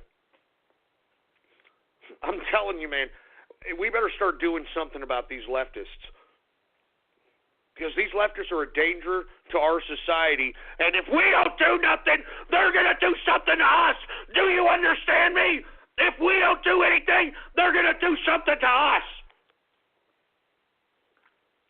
And the reason that they're going to do something to us, folks, is because they want chaos.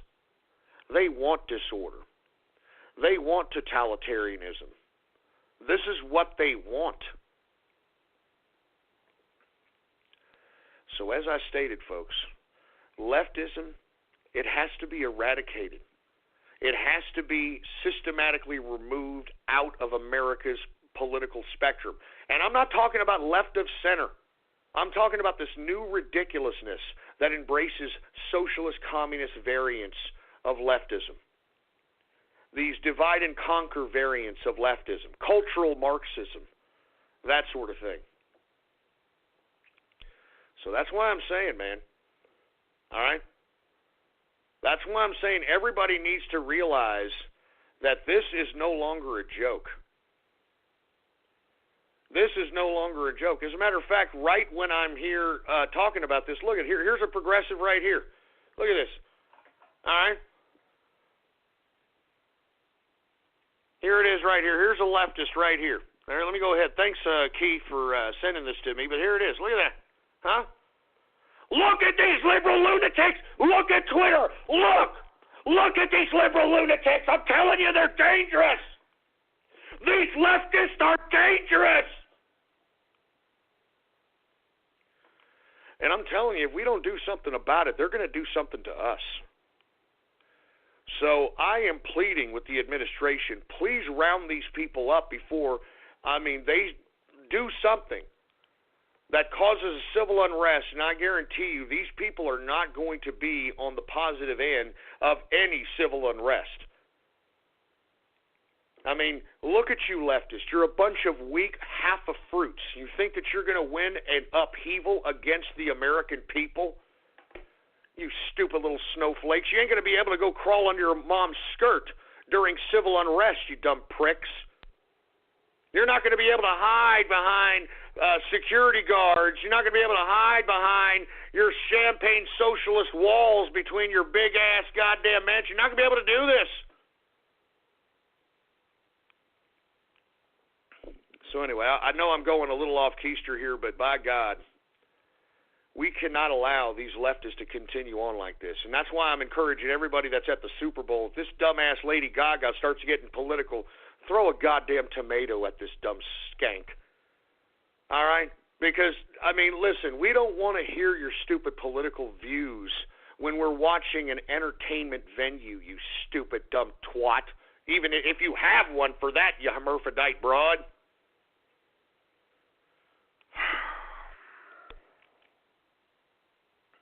Anyway, folks, listen.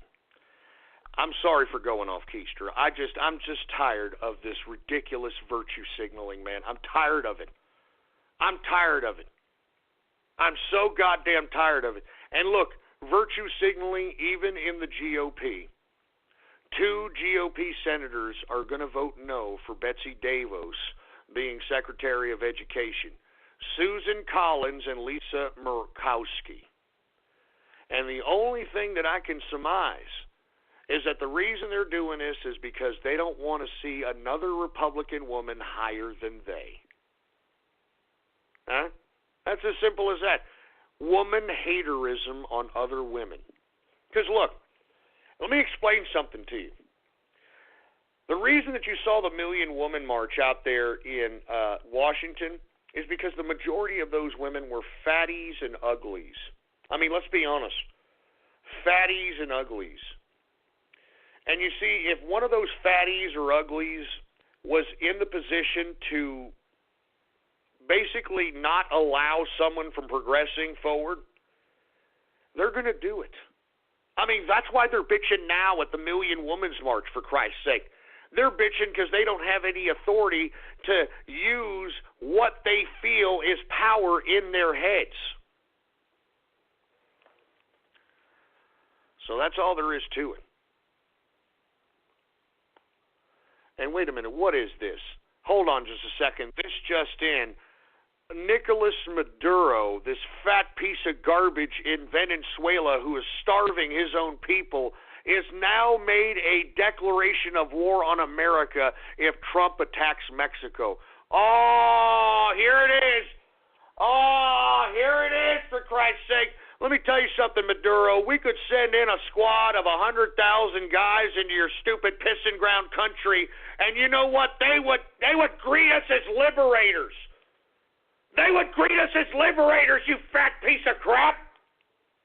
Screw you, Maduro, you piece of shit. God damn it, Maduro, you want a war? We'll take you to war, you socialist piece of crap. You need to be taken down. You need to be taken down, Maduro. The whole goddamn country of Venezuela is starving. Look at this fat double-chin bastard. Look at this fat double-chin bastard. Let me tell you something, Maduro. You make threats to the United States, we'll come in and remove your ass. All right? We'll come in and remove your ass. And let me tell you, not only will we remove your ass, we'll take your oil as well there, Maduro. You understand? Don't mess with the capitalist regime here, you socialist scumbag. I'm not joking around. You want a war? We'll take you to war. All right? I'll be more than happy for the United States to go into Venezuela and kick the crap out of this socialist scumbag. You know what I'm saying? What are you going to do, Venezuela? What are you going to do, Maduro? Your goddamn people are eating their dogs and cats. They're eating trash. What, you think they're going to have enough energy to fight the United States of America, you stupid piece of crap? Huh? You want to go to war, we'll take you to war, Maduro, all right? You want to go to war, we'll take you to war. You son of a bitch. I'm telling you right now, death to Maduro right now, all right? Death to Maduro. Death to Nicolas Maduro. Right now, death to Nicolas Maduro, this fat piece of crap. And hey, Nicolas Maduro, what happened to freaking Hugo Chavez, you son of a bitch? Huh? What happened to Hugo Chavez? We injected that fat son of a bitch with cancer that he couldn't cure himself of. So I'm telling you this right now. You come down. You come on down. You keep talking your garbage, Nicolas Maduro. We'll kick the living bejesus out of your fat ass. I'm not joking. I'm all for, you know what, we should just make an example out of Venezuela. You don't declare war on us, you piece of crap. I hope Donald Trump sends in troops and just eliminates Maduro. I mean, it's not going to be nothing. And not to mention, it'll show the world that we mean business at this point in time. We go in, we kick ass, we take names, and we take their oil. We go in, we kick ass, we take names, and we take their goddamn oil. Jesus Christ. Anyway, sorry, I didn't mean to get off keister about that subject matter, folks, but once again, Nicolas Maduro flexing nuts out here, thinking that he's going to somehow declare war on America. Well, you can declare war on these nuts, Maduro, because you ain't going to do nothing. Fat bastard. Anyway, folks, my apologies on that. I just retweeted the declaration of war. And since when did Venezuela and Mexico become best buds, huh? Since when did Mexico and Venezuela become comrades? Can somebody explain that to me? Freaking Mexico. Yeah, I knew we were going to have this problem with these damn burrito-eating idiots. You know that? I knew we were going to have a problem with these morons because of the damn wall. You know that? And this stupid machismo that comes out in the Mexican heritage, it's really the downfall of their civilization. It's the downfall of, the majority of attempted successful Mexican Americans and Mexicans themselves. This machismo crap. I mean, this idea that, no, senor, I don't need to do that. We don't need to do nothing. I mean, Nieto, you stupid dumbass, all right? We give you $50 billion in trade and growing. The wall may or may not cost $1 billion, okay? And what we could do, Nieto, instead of being a rubber tortilla chewing, burrito eating bastard, what you could do is hear Trump out and say, listen, Trump, he could easily do this, Nieto. He could say, listen, we're going to offset some of the money that we're sending in trade to China, and we're going to give it to you, okay? We give $550 billion in trade to China. Why don't we offset that by taking $50 billion that we send to China and we give it to you? So that $50 billion that we gave you last year in trade turns into $100 billion. And all you got to do, Nieto, is take some of that $100 billion, which will be about maybe $1 or $2 billion of, and build the wall, you ungrateful, stupid, dumb, idiot bastard. All right? Take the goddamn chimichangas out your ass and stop being machismo and realize that it's just business. It's just business, you stupid prick. So that's why I'm saying, all right? That's why I'm telling each and every one of you at this point in time, man, I mean, it's Mexico that's really being the belligerent one here for a really stupid reason. Really stupid reason. I'm just saying. Jesus Christ, man. Anyway, with that being said, I'm sorry for going off keister to this, but man, I mean, all this stuff coming in. Let me move on to another subject matter because we're going off topic here and we're running out of time. Ever since this Quebec shooting, let's take it to Canada and those Leafs, okay? Ever since this Quebec shooting, this mosque shooting that killed 6 people supposedly, a lot of discrepancies are coming out about this particular shooting. The initial reports were that the suspect that went in, started shooting, yelled Allah Akbar. The initial report stated that 2 people were taken into custody, only 1 charged for, I don't know why. The person charged apparently is a Polak on 4chan and supposedly posted hints that he was going to conduct this mass shooting on 4chan to some extent, which is odd. And this young kid, it looks like a kid. This kid here looks like he is a psychotropic, drug-induced young man. I mean, he looks dopey. He looks drugged up, as they were dragging him into the damn custody. Now, this is where it gets even more interesting, folks, because I am alluding that this is an all-out false flag. And the reason is because this shooting happened hours after Trudeau tweeted that everyone who's affected by Trump's travel ban are welcome in Canada. And within a couple of hours, you see this shooting. And the initial reports, we all heard it, that the apparent assailant who was shooting indiscriminately in this mosque in Quebec yelled Allah Akbar. Now, a twist of this story, folks, is not just is there a connection with 4chan, not that there is a connection with a young, looks like a psychotropic, drug-induced kid, but apparently a friend of this kid came out publicly trying to reiterate this whole narrative that this young kid was distraught, disturbed, and that he was threatening to do this for some time. Lo and behold, folks, that the friend coming out speaking, the supposed friend of the shooter of the mosque in Quebec, is a Huffington Post writer. Oh, you can't make this crap up. You can't make this crap up. This guy, the freaking shooter, the guy that shot this mosque in Quebec, this kid that's supposedly a Polak on 4chan, supposedly he has a friend that he confided all this crap into that just happens to be a Huffington Post reporter. I mean, this goddamn Quebec mosque shooting smells like a false flag from high hell, for Christ's sake, man. Give me a break.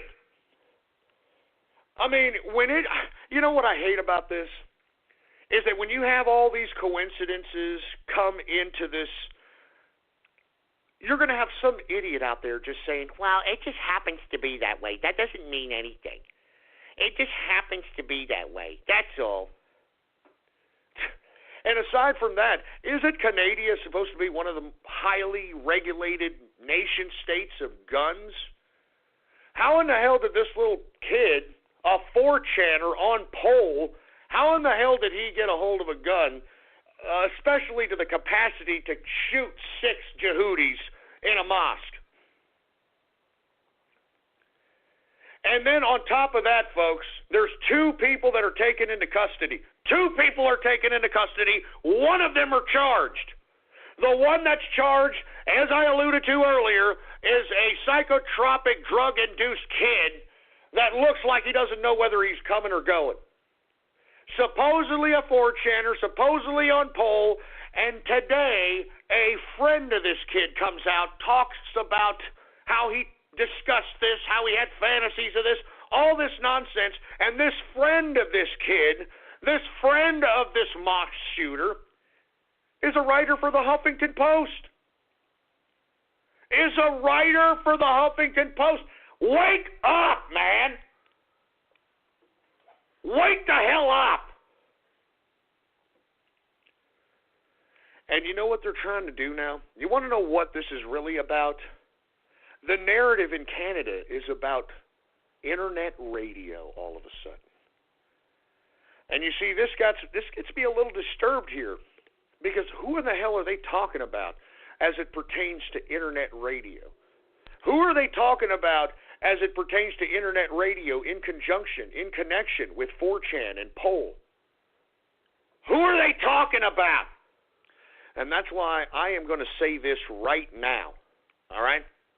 I am not condoning anyone going anywhere and mass shooting anybody, okay? And I'm going to reiterate that one more again, just in case the Canadian authorities are looking towards this show as a supposed motive for this nut job kid. Do you understand that? I do not condone the mass shooting of anybody, all right? And that's why I'm saying, folks, I mean, they're going to try to basically pinpoint this on internet radio. I mean, every damn article that I'm reading out of Canada, they're trying to point towards internet radio. They're not saying who, per se. They're not saying who, per se. But lo and behold, here we are. They're trying to build this narrative that internet radio, the hatred of internet radio, caused this kid to go into a goddamn mosque and shoot people. And why are they doing that? Because now, folks, reports coming out of Canada, they are now utilizing this case, this mosque shooting, to start kicking down doors and raiding the homes of right-wing social media personalities. Folks, I'm not joking. Read what's going on. I mean, I am intensely looking at this situation in Canada. The news on this is very regional, so you have to go and look for it. But they are raiding social media personalities in Canada that are of the right of the political spectrum because of this particular shooting here. Now, that's why I am reiterating once again, I do not condone any mass shooting of anybody. I do not condone any mass killing, mass murder of anyone. I am on this broadcast saying the lunatics on the left should conduct themselves properly in the political discourse of our system. I am actually encouraging those on the left of center to supersede the political clout that currently dominates the Democrats of the leftist progressives. I want people to participate in the political process, not go out and perpetuate civil unrest. So once again, I don't condone mass murder. I don't condone this. I do not condone this shooting. So if you Canadian bacon, maple leaf up the ass having, Trudeau cuckold connoisseur idiots are going to blame me for this mosque shooting, you've got another thing coming, all right? You've got another thing coming, you damn Canadian bacon pieces of moose humping crap. I'm telling you, they're just utilizing this, folks, to clamp down on Canada's internet. And they are going to raid houses. So if you're in Canada and you're a very vocal person on social media that is against the left, that is against Trudeau's government, that's against the immigration policies of Trudeau, you better expect to be investigated. You better expect to have your door kicked down by authorities because they are doing it right now. They're doing it right now. So, with that being said, all right, I just want to leave it at that. I want to leave it at that I do not condone this garbage. Nor does the capitalist army, nor does the inner circle. We do not condone this. Don't try to blame us, Canada, all right? Don't try to blame us. Why don't you blame maybe the lack of sun you guys get up there and maybe the lack of vitamin D that's screwing around with your head. Don't blame us. Don't blame me. And not to mention, this is a false flag if I've ever heard one in my life. 2 people are brought into custody. One of them is only charged. That doesn't even make any sense. Jesus Christ. And then the guy's friend, the shooter's friend that supposedly confided in this guy on how and why he wanted to shoot a mosque happens to write for the Huffington Post. I mean, give me a freaking break, man. This is a false flag from hell. Screw you, Canada. You can't even do a false flag right. And I thought America's black ops were bad. Jesus Christ. Anyway, I'm going to move on to another subject matter, but don't you dare, Canada, come at me as if I'm the one that's inducing people to do anything, all right? It's the policies of Justin Trudeau. It's the policy that the citizens of whatever country are no longer relevant to the people that are coming into the country that are just settling in there.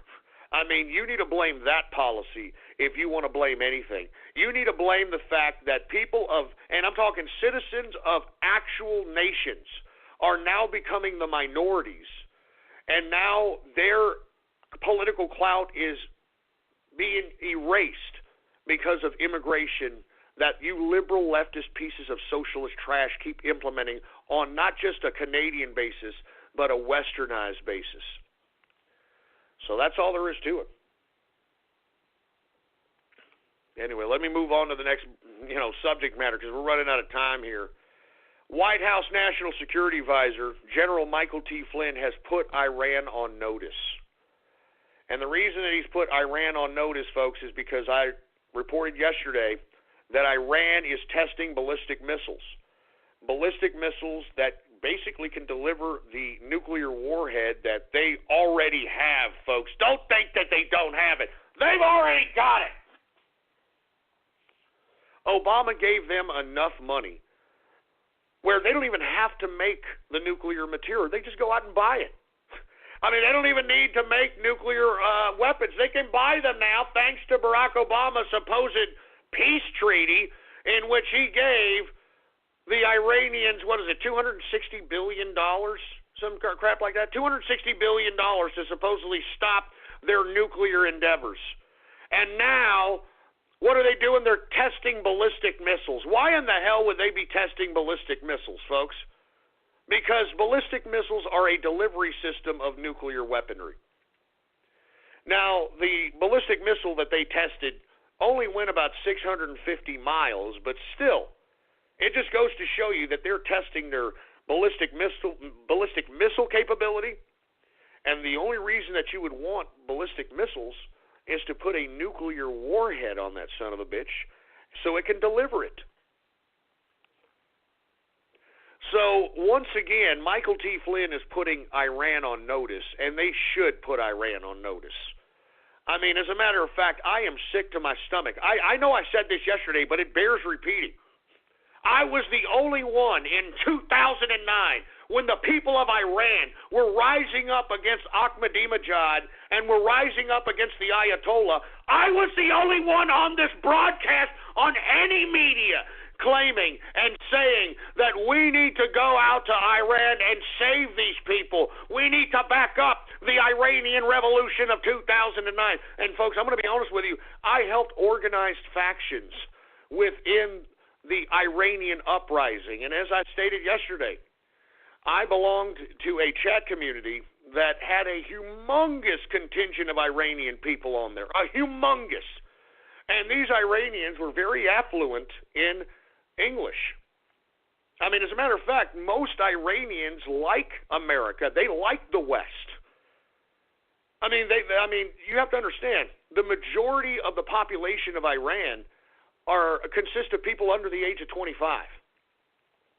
That's what, so I'm not joking around.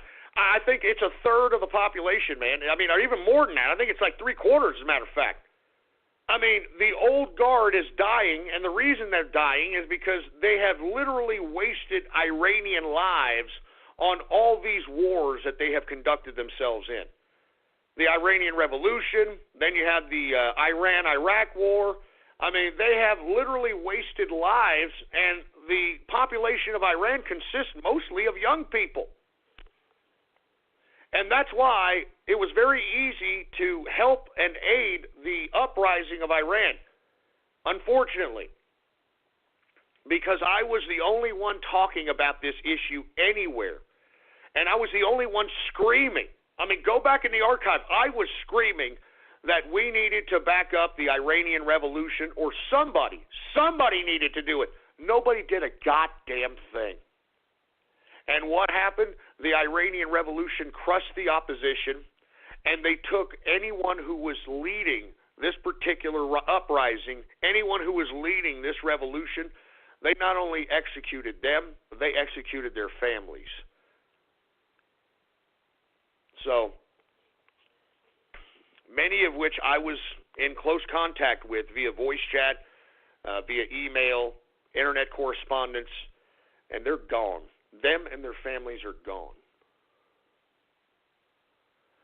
So whenever I hear anything about Iran, this is what I think about. I think about, man, Iran was on the brink of literally collapsing. And yet America, the United Nations, the European Union, NATO, nobody did a goddamn thing. Nobody did a goddamn thing. And listen, right when they crushed the opposition of Iran, right when they killed the leadership of the opposition and their families, What did they do? I mean, it makes me sick. It makes me sick to even think about. They decided to, become even more hardline in their Iranian society. And right after they crushed the revolution, I said this, folks. I said this. Mark Montag, man, thank you. This guy remembers everything. I said that we will be making nuclear deals with Iran one day. And this was after the Iranian revolution was crushed. I said that we would be making nuclear deals with Iran. And by God, look at what happened. 2009, I said that. Now we've got the Iranians basically now not only, listen, they don't even have to enrich uranium anymore to get a nuclear weapon. With the $260 billion that Obama gave them, they can go on the international community and buy it. They can go buy it on the damn black market, for heaven's sake. $250 billion? They can just go buy it. They can just go buy it. And now they're testing ballistic missiles, as we reported yesterday. This is not a good sign, folks. These Iranians wouldn't even be doing this if we would have aided the revolution of 2009. I will never forget those souls that were killed trying to get the freedom that the United States and the West takes for granted. And it makes me sick every time I see these ungrateful pricks on TV marching and bitching and moaning. I think about the lives that were lost in the 2009 revolution, in the 2009 Iran revolution. I think about all the lives that were lost. The lives that were lost wanting the freedoms that we take advantage of. These people wanted the freedoms that we take advantage of. You ungrateful pricks.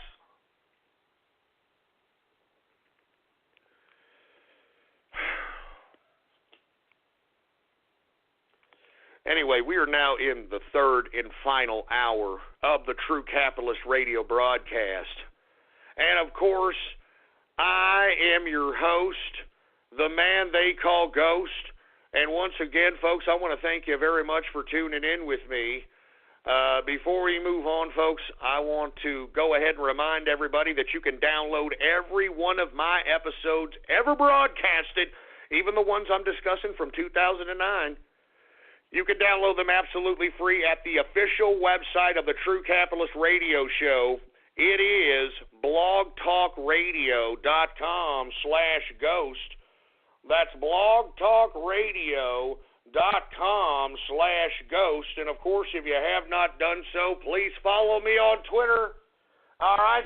The Twitter name to follow is PoliticsGhost. All one word, no underscores. PoliticsGhost is the name to follow, all right? And,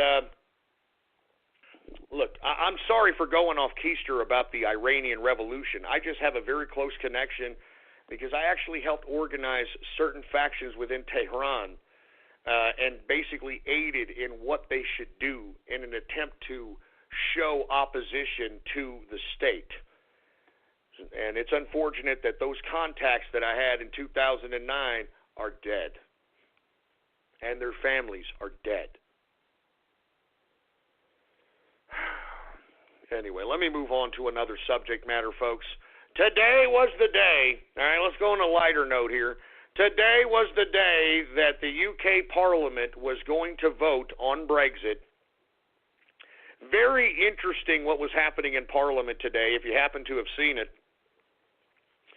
Of course, you had a lot of blowhards, you got a lot of people talking. But what really was the funniest part about it all is the civil war happening within the Labor Party at this point in time. They are now calling for the head of Jeremy Corbyn, for heaven's sake. I'm not even joking around. I think that's it for Jeremy Corbyn at being the leader of the Labor Party at this point in time. And you know what? It's about time. At the very least, this proves that even though a lot of Britannia may be a bunch of left-wing cucks, the governing parties are actually out there trying to kind of rein in that leftist progressive idealism from their politics, from their governance, and I'm glad they are. I'm glad now, and look, it's not much better of a variant of leftism. It's more bureaucratic, institutionalist, globalist leftism that's taking over the goddamn Labor Party at this point in time. And as a result, we've got some infighting in the Labor Party, man. I was actually looking at that today in the Parliament. I mean, that was funny as hell, man. That was funny. You know what I'm saying? That was funny, man. And not to mention, they were going to have their vote on Brexit today. They were going to have their vote on Brexit today, folks. It was left to the Parliament, and as a result, it seems as if Brexit is now a reality, or at least the beginnings of Brexit. It was a unanimous vote. Remember, yesterday, I was a little pessimistic yesterday, all right? I was a little bit pessimistic yesterday, but now that the actual vote has come in and they have actually fulfilled, all right? They have fulfilled the parliamentary vote necessary to pass Brexit. We shall see if it comes to fruition. Now, to be completely honest with you, if Brexit did not come to fruition, if this vote was a DOA, dead on arrival, then it would have been over for Theresa May as far as I'm concerned. I mean, her political career would have been over. And that's why she was kind of talking out both sides of her mouth as it pertains to the situation relating to Brexit. That's why she was at Davos, Switzerland, talking pro-globalist nonsense. That's why she didn't really obligate any kind of true deal-making when visiting Trump. I thought that she kind of made the Trump visit, or her visit to the White House, kind of awkward, to say the least. And it was that visit that kind of perplexed me on what direction Theresa May is actually going. I mean, lest we forget, we know that she was a part of the Remain camp, but I don't know. I have no idea what the hell's going on. Luckily, the Parliament has voted. Now, we may see some other kind of tactics from those that are opposed to Brexit. We may see some more court cases. We may see any kind of tactic necessary to halt this thing. But I am warning the Parliament of Britannia, all right? And I'm warning Theresa May. Hurry up and trigger Article 50 and get the hell out of the EU. Stop negotiating with the EU. I mean, they're a house of cards as it is. I'm not joking around. I mean, the only thing propping up the European Union is constant stimulus. Constant stimulus. So that means they're printing out more and more euro, they keep printing out, for Christ's sake. And it's not doing one bit of good whatsoever.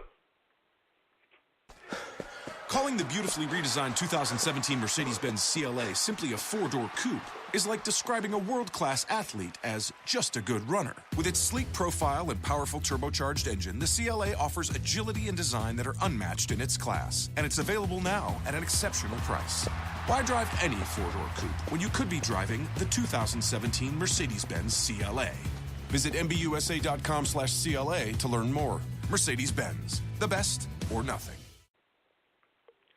So just get the hell out of the EU. And you know, I can't believe it. Did you hear what the EU's trying to do to Britannia now? Did you hear what the EU's trying to protect? They're trying to hit up, all right? They are trying to hit up the Britannia. They're trying to hit them up with $500 billion, I think it is. A $500 billion severance fee.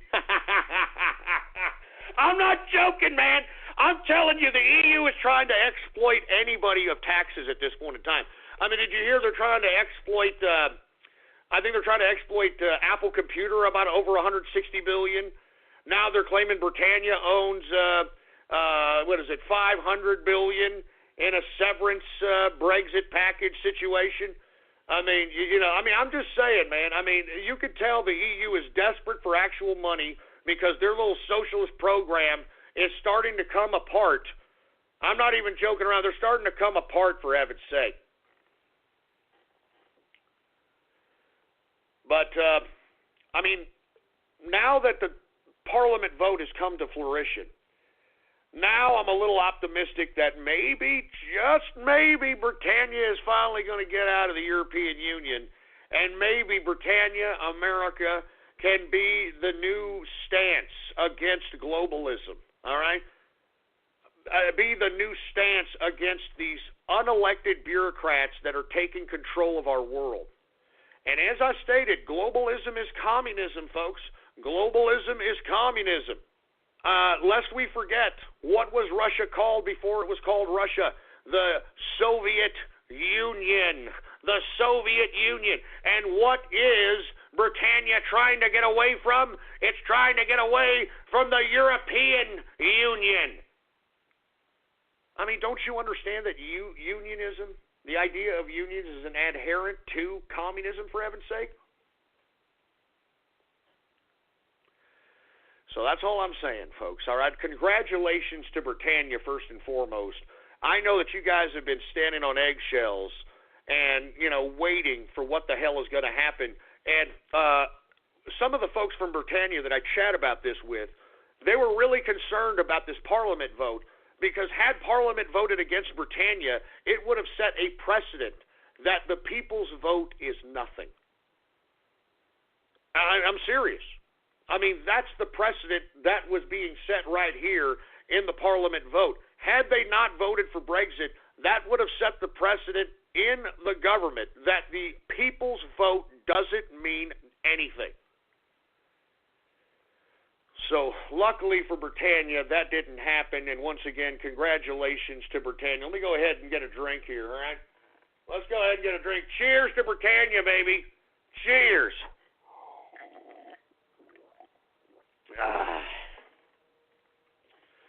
Anyway, folks, let's continue on. We're running out of time here. We were talking about how Michael T. Flynn, General Michael T. Flynn, White House National Security Advisor, is putting Iran on notice, and they should. Also talking about the UK Parliament voting in favor of starting the Brexit process. So cheers to Britannia on that. Now, I want to talk a little bit about the United Nations. The current UN leader, this fat bastard out of Argentina, I forgot his name now, this guy's trying to come out and publicly say that Trump's order, his order on temporary banning 7 states that Obama put on as a terrorist list, temporarily, 90 days, all right? And once again, it's not a Muslim ban, all right? You could still travel to America if you're from Indonesia. Indonesia is like 85% Muslim, okay? You can still travel to the United States if you're from Nigeria. Nigeria is 80% Muslim, okay? You can still travel to the United States if you're from the UAEA, and the UAEA is 100% Muslim. So let's stop and cut the crap about this garbage that this is a Muslim ban. This is not a Muslim ban. That is fake news coming out of CNN and MSNBC. This is not a Muslim ban. This is not a Muslim ban. But you see, they're going to continue to call it this. The lamestream mainstream media, the idiots in Hollywood, the George Soros-funded jerk dicks, they're all going to say it's a Muslim ban. It's not a Muslim ban, you idiots. It's a temporary ban from 7 goddamn countries who have, if not harbored terror, produced terrorists that have inflicted terrorism on the globe, you dumb, ungrateful pricks. And you people that are out here protesting, you people are you're actually on the side of the terrorists. Anybody protesting this ban should be put on the terrorist watch list as far as I'm concerned. All right? I'm not even joking around. If you are protesting this ban, it's a temporary ban, assholes, 90 days, so that we can create an infrastructure necessary to properly extreme vet these people. All right? And that's why I'm saying this is not a Muslim ban. This is not a ban. All right? It's temporary, you stupid, ungrateful pricks. I mean, wake up. Good God, man, this fake news on the mainstream media pushing this narrative that this is goddamn Muslim ban. Ain't no goddamn Muslim ban.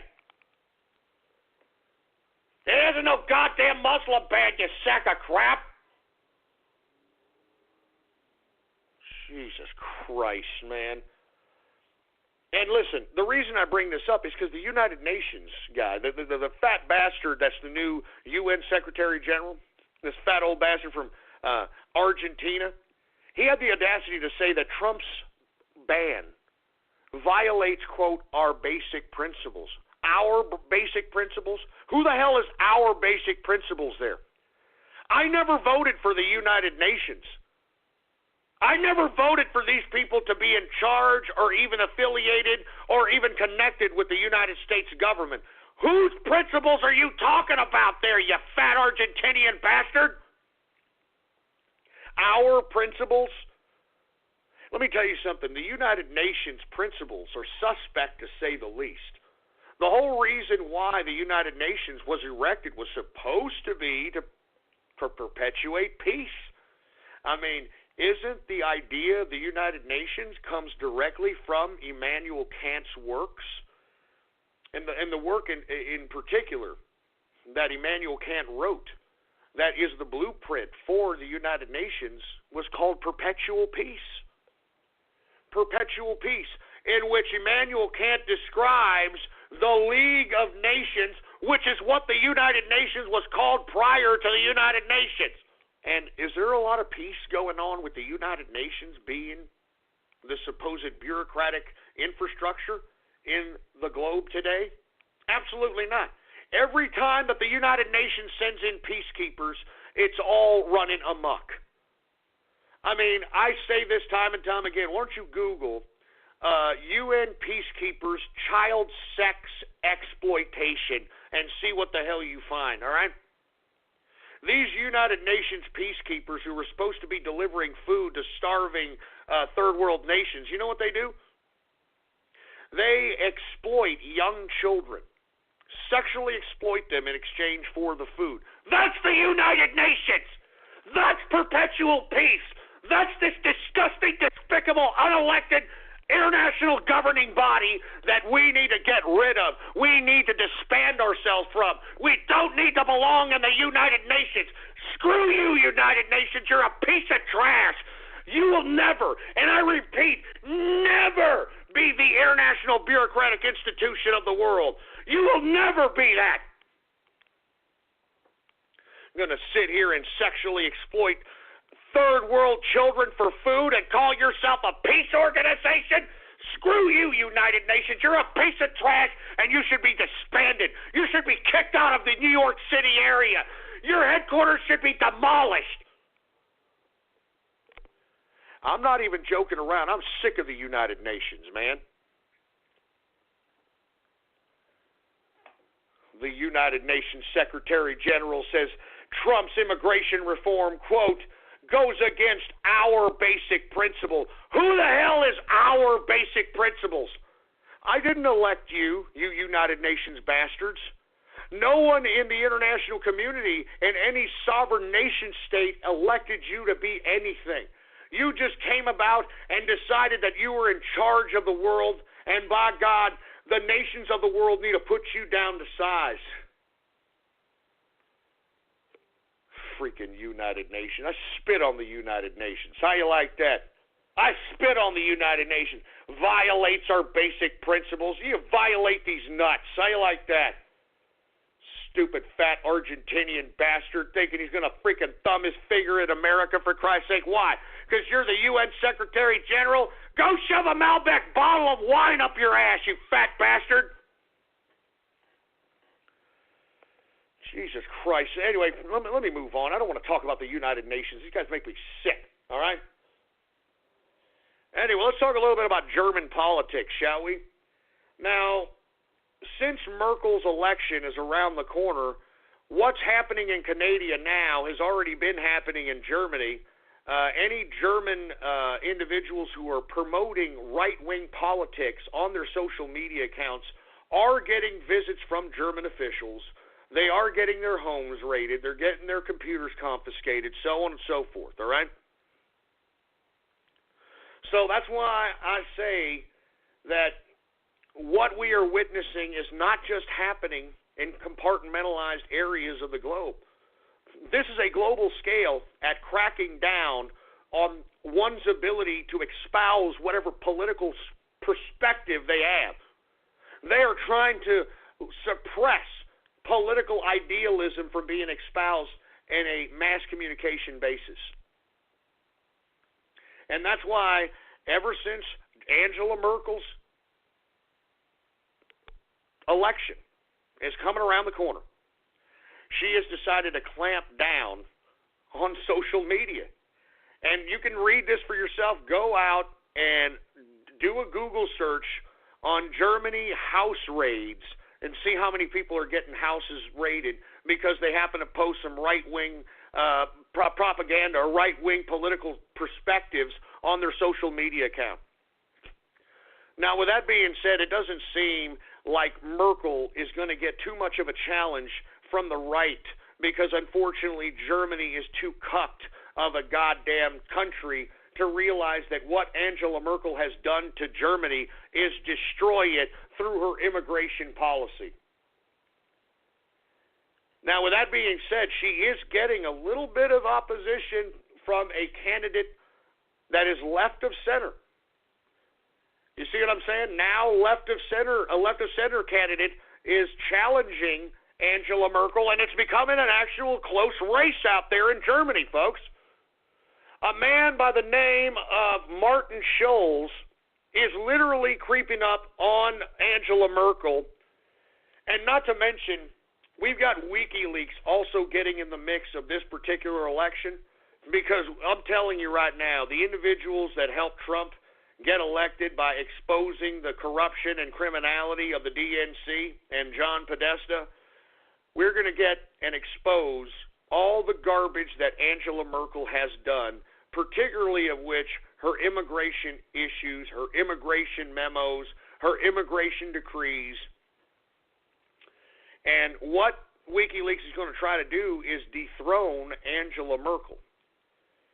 And this is why Angela Merkel is doing everything in her power to try to prevent any flow of information that is negative against her. She's trying to suppress anything. So the only opposition that could potentially dethrone Angela Merkel is this left of center candidate, Martin Schulz.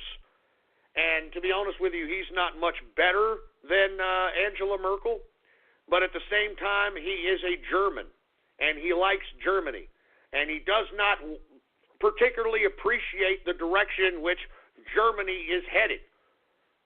I mean, German people are literally living as prisoners in their own country.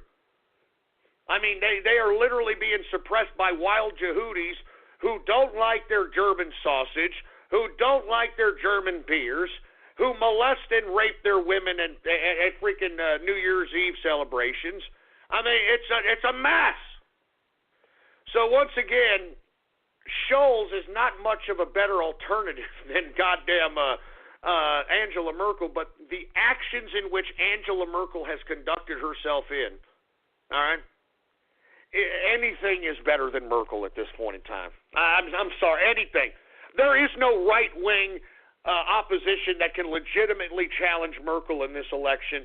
So all anyone can do is hope that Merkel is dethroned, is unelected. That's all anyone out here, at least in America, that are on the right of the political spectrum can hope.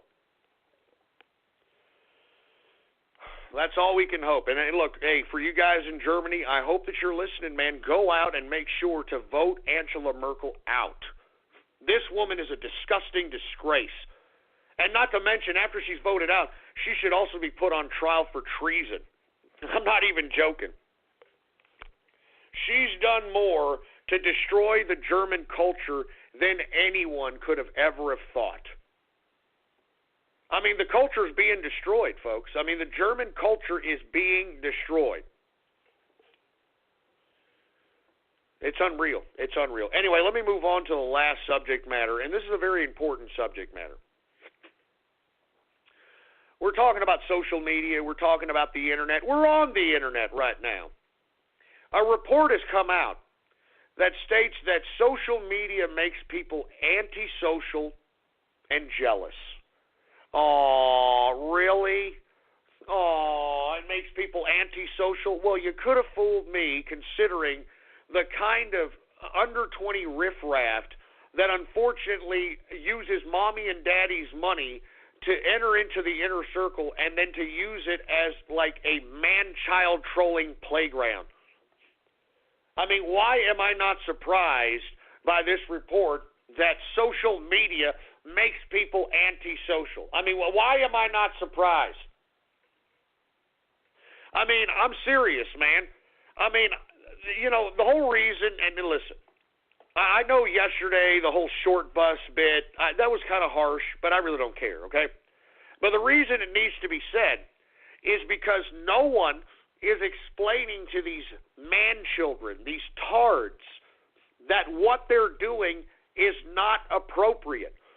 And the only reason and the only way that you're going to get through these mentally retarded brains of these stupid people is if you talk their language, which unfortunately I had to act out so that they can realize that, oh, Ghost, he's making fun of me. Oh, do I really sound like that? All I want to do is make nice, heartfelt stories. That's all I want to do about incontinence. That's all I want to do. Folks, Mass Pony is a perfect example of an antisocial, disgusting human version of a pile of protoplasm. All right, and with all due respect, Mass Pony, you brought it on yourself, all right? I mean, you know, I'm not even joking around. I mean, I look at that face. I'm telling you, that face could scare small children, all right? I mean, what a disgusting human being. But you see, these are the kind of people that they're discussing as it pertains to social media making people antisocial. I mean, let's be honest here, all right? I mean, Masked Pony, I mean, that's a perfect example. I mean, the guy obviously lives on the internet, has enough time, effort, and energy to type out stories about My Little Pony characters wearing Pampers because they've got incontinence problems, okay? Has enough time, to, listen for 3 hours on the internet to call up and pretend, hey, yeah, I'm just Masked Pony. I'm trolling now.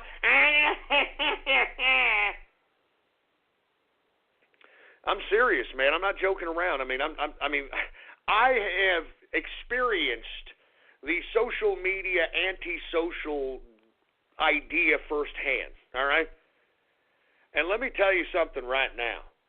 I mean, these young kids that are coming up and they are on the internet, they need to be yanked off the internet. I'm serious. There needs to be an age limit, in my opinion, on the internet. And listen, I never used to think that. As a matter of fact, I used to think that kids that used to be on the internet would actually learn something and they would actually kind of enhance their mental capacity. But, man, as I have been commiserating and conversating with young children, and when I mean young children, I'm talking about people that are 15, 18, 16, that sort of thing. These people are freaking sick. They're freaking sick. Because let me explain why I harped on this thing so hard yesterday. The inner circle, it's Ghost's inner circle. It's comprised of very intelligent, successful individuals. Business owners, individuals that are in high positions in corporate America, individuals that are big time in other countries. We've got, I don't want to go into it. We got a lot of successful people. We have a ton of great conversations whenever we talk to each other. And instead of these young kids listening and learning and contemplating and, taking the information, and it's free information, especially when we get into conversations about whatever. These kids, instead of listening and learning, taking notes, that sort of thing, they just use it as an opportunity to be able to be like, hey, you know what I can do?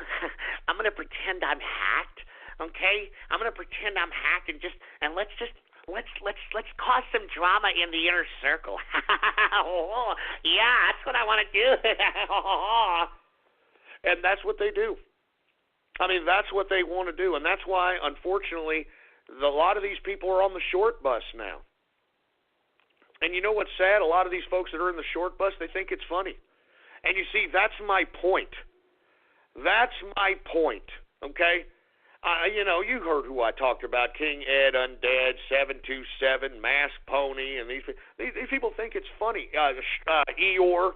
Hey, Ghost. I mean, these people are literally stupid waste of life.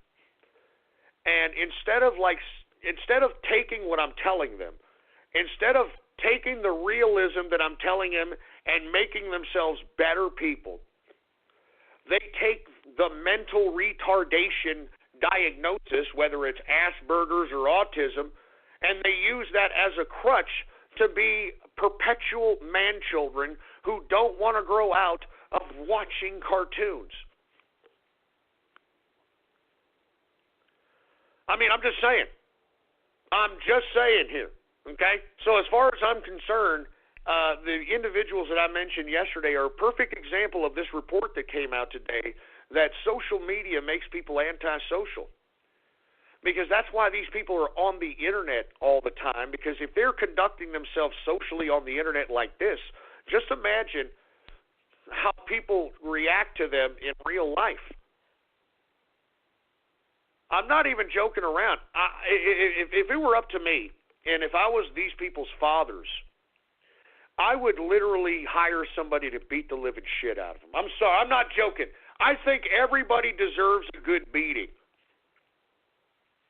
And I think that that's what these kids are missing. I think they're missing a nice, good beating, and not just a beating for no reason. They got to know why they're being beat.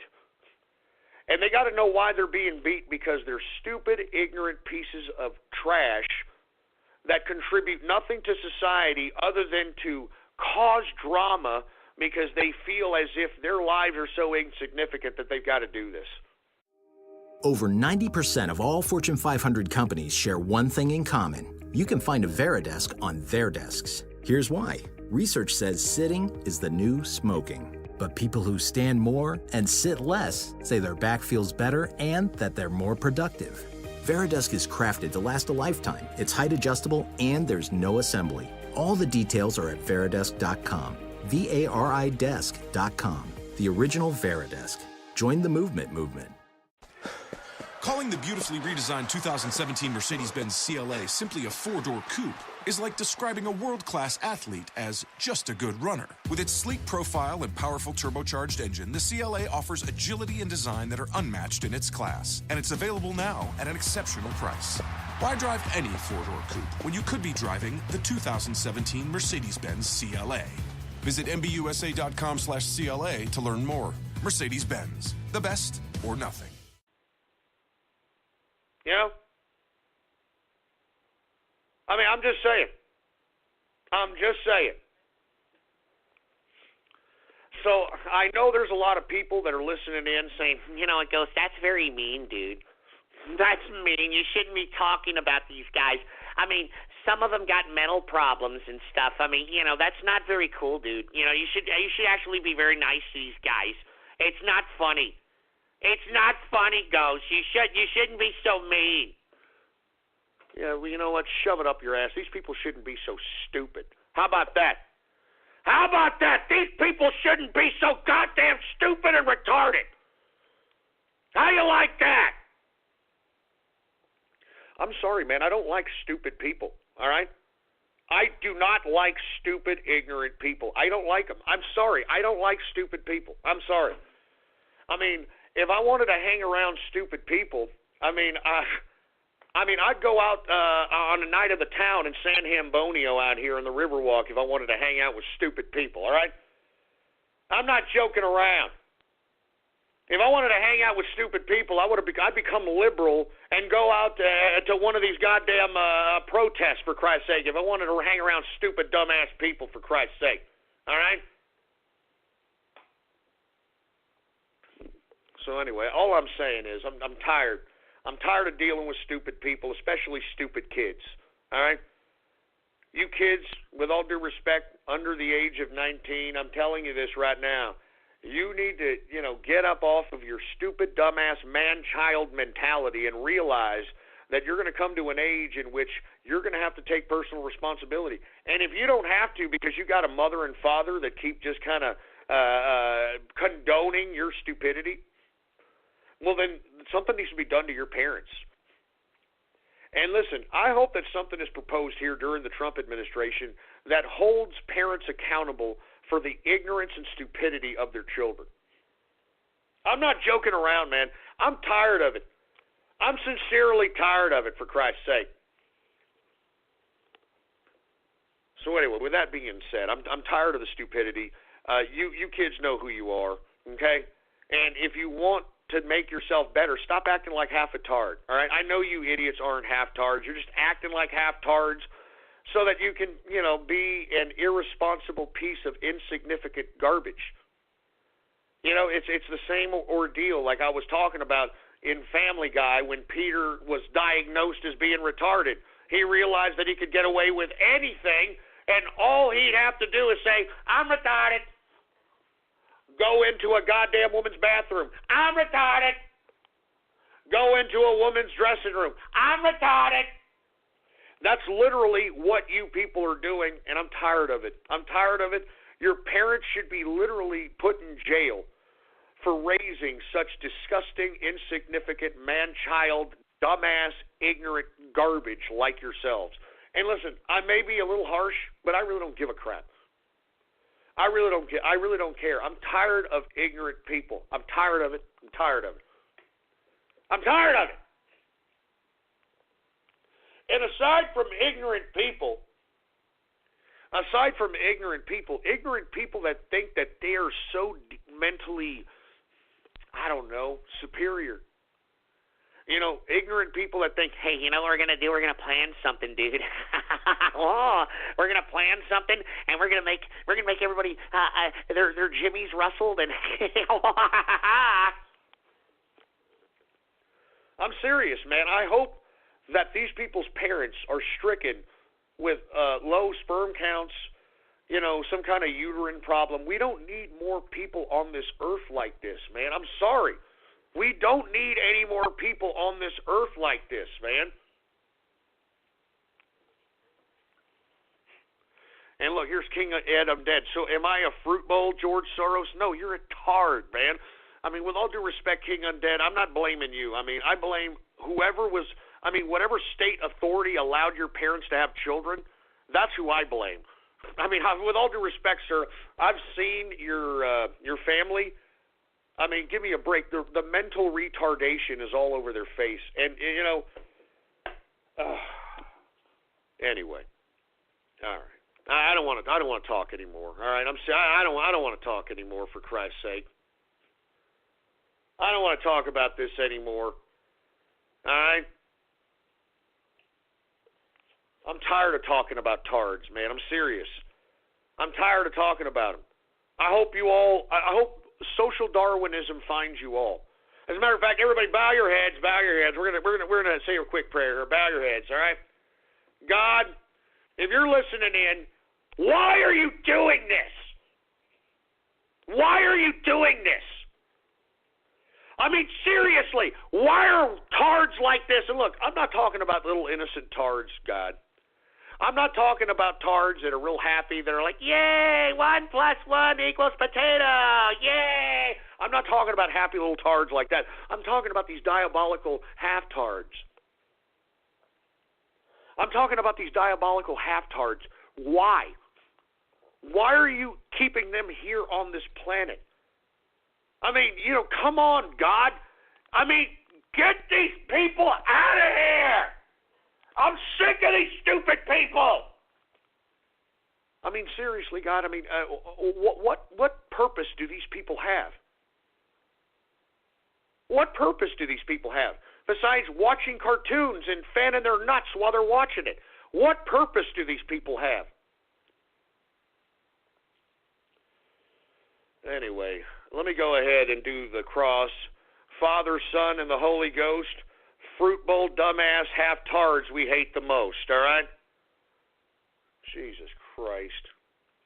Wow, wishing death on autistic kids. Listen, I don't give a crap if they're autistic, dumb, ridiculous, or nothing. Let me tell you something. These dumbass autistics, they know how to work the internet. They know how to work technology. They know how to work sock troll accounts. They know all about My Little Pony and all their stupid little dumbass cartoons. They know about all the things that they want to know about, but when it comes to them knowing something that's going to put them with a certain level of responsibility, they fall back on the, I'm retarded. Sorry, I'm retarded. I'm retarded. I'm sorry. Yeah, Ghost, I'm autistic, yeah. Even though I know about cartoon pornography, which got me put on the short bus, but I'm still autistic, yeah. I'm not joking around. That's why Eeyore is on the short bus, because this idiot couldn't stop posting pornographic cartoon material. And yet people want to say that Eeyore idiot is autistic, yet he is very, very capable of posting internet porn. As a matter of fact, that idiot Eeyore not only posted internet cartoon porn in our chat room, but also decided to make fun of Pizzagate and make fun of child pedophilia in a, well, I don't want to talk about it, but literally, that's why that individual is no longer a part of the main inner circle and is on the back of the short bus as far as I'm concerned, all right? I'm not joking around. Hey, Ghost. I know, Ghost. I'm just saying, Ghost. And not to mention, it took like more than 20 people talking to this Eeyore idiot for him to figure out how to sell a simple game on eBay. I mean, folks, eBay has got like step-by-step instructions on how to like put the goddamn crap up yourself. But no, this idiot had 20 people. And look, a lot of people felt sorry for this tard, but I don't. I don't feel sorry for tards like this. I know what he's doing, all right? 20 people had to tell him, no, look, this is not how you do it, all right? This is not how you do it like this. And I don't get it. I need help. I don't get it. I'm just saying. He needed 20 people in the inner circle to show him how to post a goddamn freaking game on eBay. That should tell you anything. Anyway, with that being said, oh, and look, we've got somebody saying, let's get to radio graffiti. Oh, well, you know what? How about this? I'm not gonna. How you like that? How you like that? I'm not gonna. Jesus Christ. Yeah, hey, thank you very much, Goldner. We should bring this back. Here it is. Look at this. Washington Post. Now I'm finally starting to agree with the Washington Post out here. Look at this. Sterilization of intellectually disabled. And look, I'm not for eugenics or anything, but I mean, these tards, these young kid tards are starting to change my goddamn mind on that. I can tell you that right now. All right? I can tell you that right goddamn now, that these goddamn young internet tards out here are making me think twice about that particular stance. Because seriously, I don't think that many of these people on the short bus should have even be here. They shouldn't even have been born. I'm sorry. I mean, if their whole existence is going to be nothing more than being dependent and contributing nothing but being a detriment on other people, then why are they here? Why are they here? Why?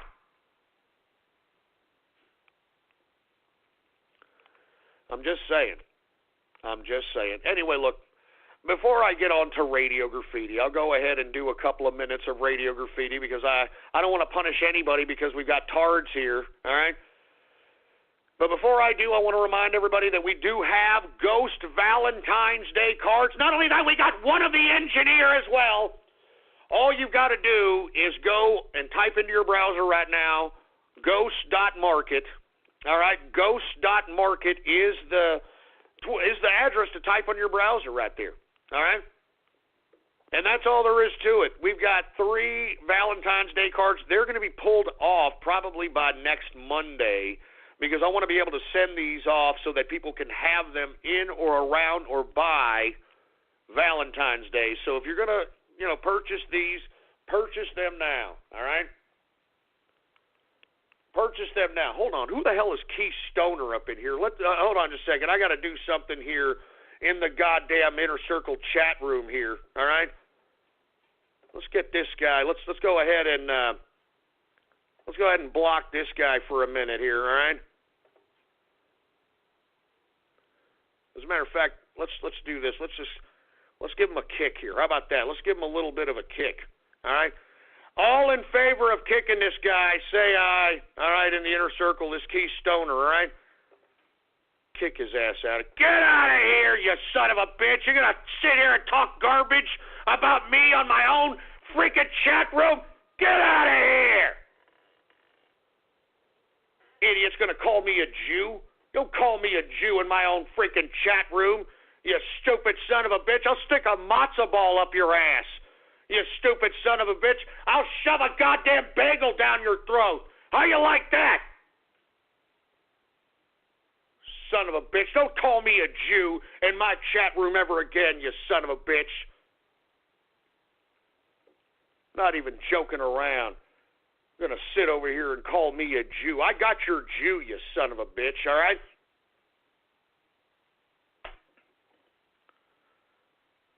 Jesus Christ. Anyway, listen, let me get to freaking radio graffiti up in here, all right? I'm not going to sit here and take crap from anybody. You understand? I'm not taking crap from anybody. I'm not taking crap from nobody.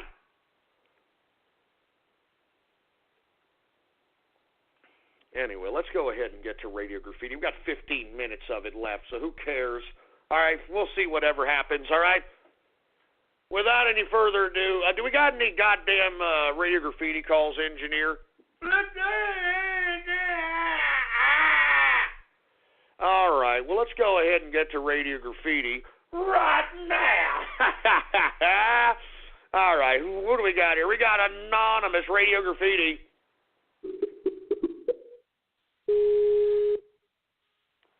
This is San Antonio Dispatch. What's your emergency?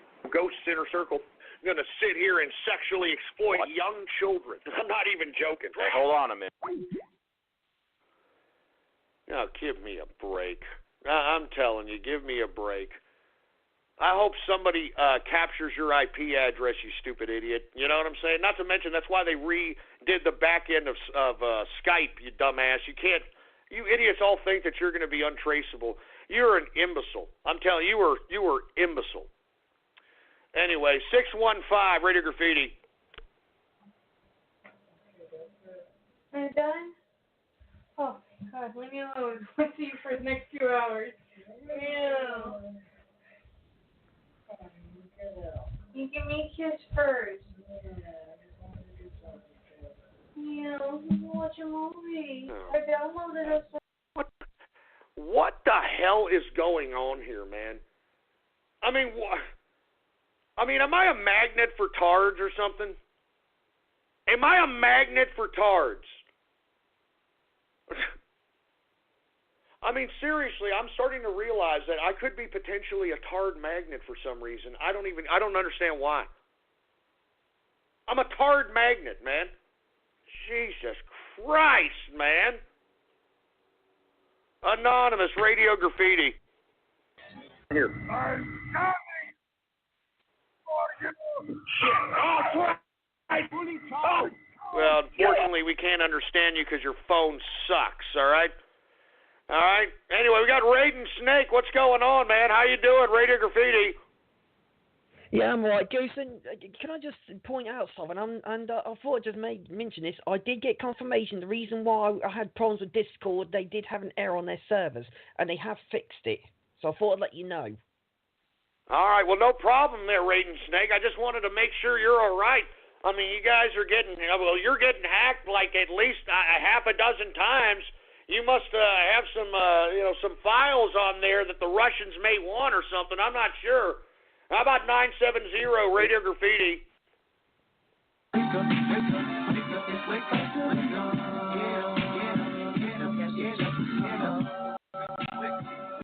Look, don't play welfare carols on my broadcast, you sack of crap. Do you understand me? Do not play welfare carols on my broadcast. 817 Radio Graffiti. Hey, Ghost, how's it going? How's it going? Well, I'd like to let you know I got a Sneak Man status report. I got 3 highlights important here, and I'm going to be quick about them, so let's lay it on you. First topic. Listen, Disco Waffle, your friend Eeyore gave you up. You know the name of the rats. Give up the name of the rats, Disco Waffle, and we won't have to do it for you. Highlight number 2. Ghost, I think the reason we have half-a-tards in this world is so we can think of how wonderful and how great our lives are and how we're not that stupid and fortunate enough to be smarter than them, And highlight number 3, as long as Sneak Man's around, Teutonic will never be unbanned. If you try anything else, I'll be there to stomp it in the mud as soon as you try anything funny, boy. I'm Sneak Man, and this has been Sneak Man Highlights. See you later. Oh, man. All right. Well, I mean, what he said. How about 435 Radio Graffiti? All right, you're taking too long, you sorry sack of crap. All right, how about 352 Radio Graffiti? No, the world needs me. What the heck? Well, no, we're not hearing that. How about 713 Radio Graffiti? Hey, what's going on, Ghost? Everything all right? Yeah, everything is as good as it can be. I'm not sure. What about yourself? Well, I've been hearing about what's been happening about these people, these TARs that you've been having a problem with. It's really disappointing, and they pretty much got what they deserve for what you're doing to them because they're stupid, and they're the reason that they're taking away, the show that we love, meaning you, and they shouldn't be doing that because it's pissing me off. So they need to stop. You see, that's the point with these mental retard imbeciles. That's what they want to do. You know what I'm saying? That's what they want to do. That's what they get off on doing. That's what they do. So it's unfortunate, but that's all there is to it. And that's all there is to it. Anyway, who else do we got going on over here? How about area code 203, Radio Graffiti? Hey, Ghost. What's up? Nothing much. I just have to say I agree with you. I'm really tired of all these people using their mental or whatever disabilities to sort of shield themselves from being responsible or doing responsibilities. Hey, man, I thank you very much for that. I hope these tards are listening. Hey, Targe, you're losing your sympathy little card now, boy. You're losing the sympathy card. I'm retarded. I'm autistic. I'm Asperger's. You're losing the sympathy card, all right? And you want to know why? These people, these observers, they are witnessing you. They are witnessing you look as stupid as you are. And let me tell you, you're not that stupid. You just want to be stupid because you just want to partake in your stupid, simplistic time and all your little cartoons and all your little internet drama and all your fake little internet friends and all this other crap, all right? Jesus Christ. Freaking tards, for Christ's sake. Anonymous, Radio Graffiti. Flush the toilet 5 times in the dark and then throw some water in the mirror and say Bloody Mary. See what happens. Bloody Mary, Bloody Mary, Bloody Mary, Bloody Mary. Yo, what the hell is that? Oh, Christ!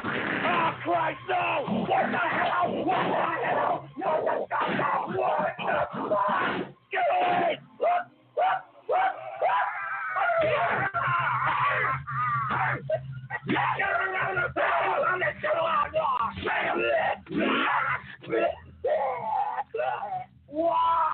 Why?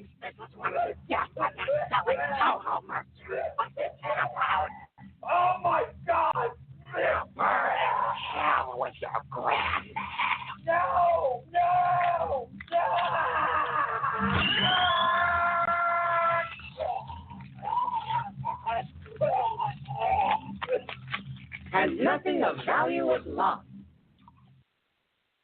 You son of a bitch! Screw you! Screw you, you son of a bitch!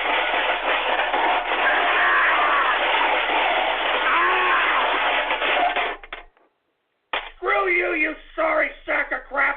How dare you? How dare all of you, man?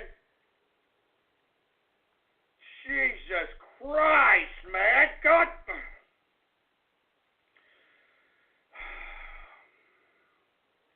I'm telling you, man. God damn it. I don't know what to say. I don't know what the hell you want me to say. Get out of my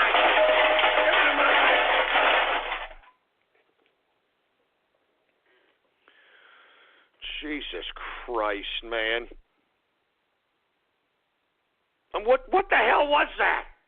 Hi, I'm a helpful Southern California Honda person, and recently we've been doing random acts of helpfulness. Like decorating a children's hospital, helping a mom get a tutor for her son, and even replacing stolen tools from a car break-in. And right now, during the Honda Dream Garage sales event, we can help you too with a great deal on an award-winning Honda. Like the Accord, a 2017 Car and Driver 10 Best a record 31 times. Click the dealer locator link to find a dealer near you, and go to SoCalHondaDealers.com to suggest a random act of helpfulness for someone you know. Car and Driver, January 2017. What the hell was that about, man? God damn it, man. I'm telling you, I'm glad that I'm shortening Radio Graffiti, because I mean, who puts up with this crap, man? 805 Radio Graffiti. These tards aren't autistic, they're just spoiled lazy shits. Father of mine, tell me where have you been? You know I just closed my eyes, the whole world disappeared. Father of mine, take me back to the day. Oh, poor tards, huh? Poor tards. Father of mine, where have you been? Mommy made me in a tard, and I'm shitting in a diaper. Anonymous Radio Graffiti.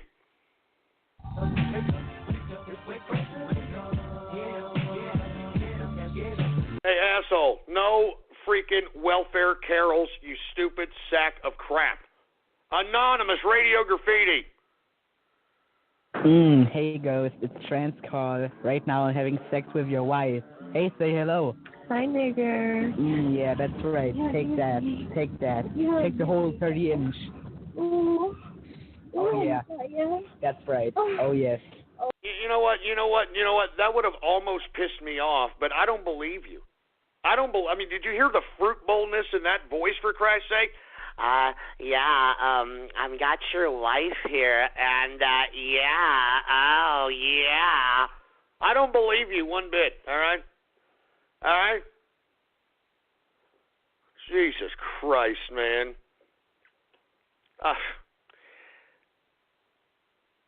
I mean, you know, what am I supposed to say? Anyway, folks, I'm only going to take a couple more callers. I mean, this is getting stupid, for Christ's sake. What am I doing here? What am I doing here? Anonymous Radio Graffiti. Hotline Capitalist Radio Graffiti. Engineer took over the show. By Shut the hell up! Super Smash. You just made the list. What the hell was that about? That was ridiculous and stupid. Anonymous Radio Graffiti.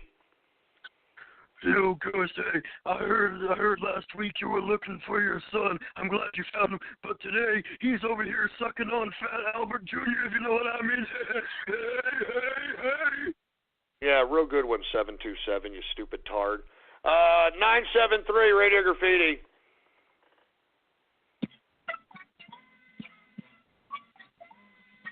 Yeah, all right, that's enough, for Christ's sake. Who else do we got? We got Anonymous Radio Graffiti. Du war bei mir on True Capitalist Radio, African Booty Scratcher Season 2 trailer. Hello, this is me again. On my trip to San Antonio, I learned some new things. When somebody's trying to be a racist with you, you should respond correctly. Excuse me, sir, what time is it? Shut up, you stupid African booty scratcher, all right? Hey, man, what's up with racist talk? What gives? I'm going to Africa. Africa. Get it away. You should be more polite next time, man. Uh-oh, looks like it's up to me to re-educate this melting pot of racism. African Booty Scratcher Season 2 coming soon. Sponsored by True Capitalist Radio. Supported on a Kickstarter right now. Keep contributing. Oh yeah, that's right. Keep contributing. Shut up, you African booty scratch! Shut up! Shut your fucking mouth! Shut up! Shut up, you damn African booty scratcher! God damn it, I freaking hate that guy! I freaking hate that guy! I freaking hate that guy! I freaking hate that guy, man. Every day now. Every day, that guy. God damn it. Give me the mic. Give me the mic.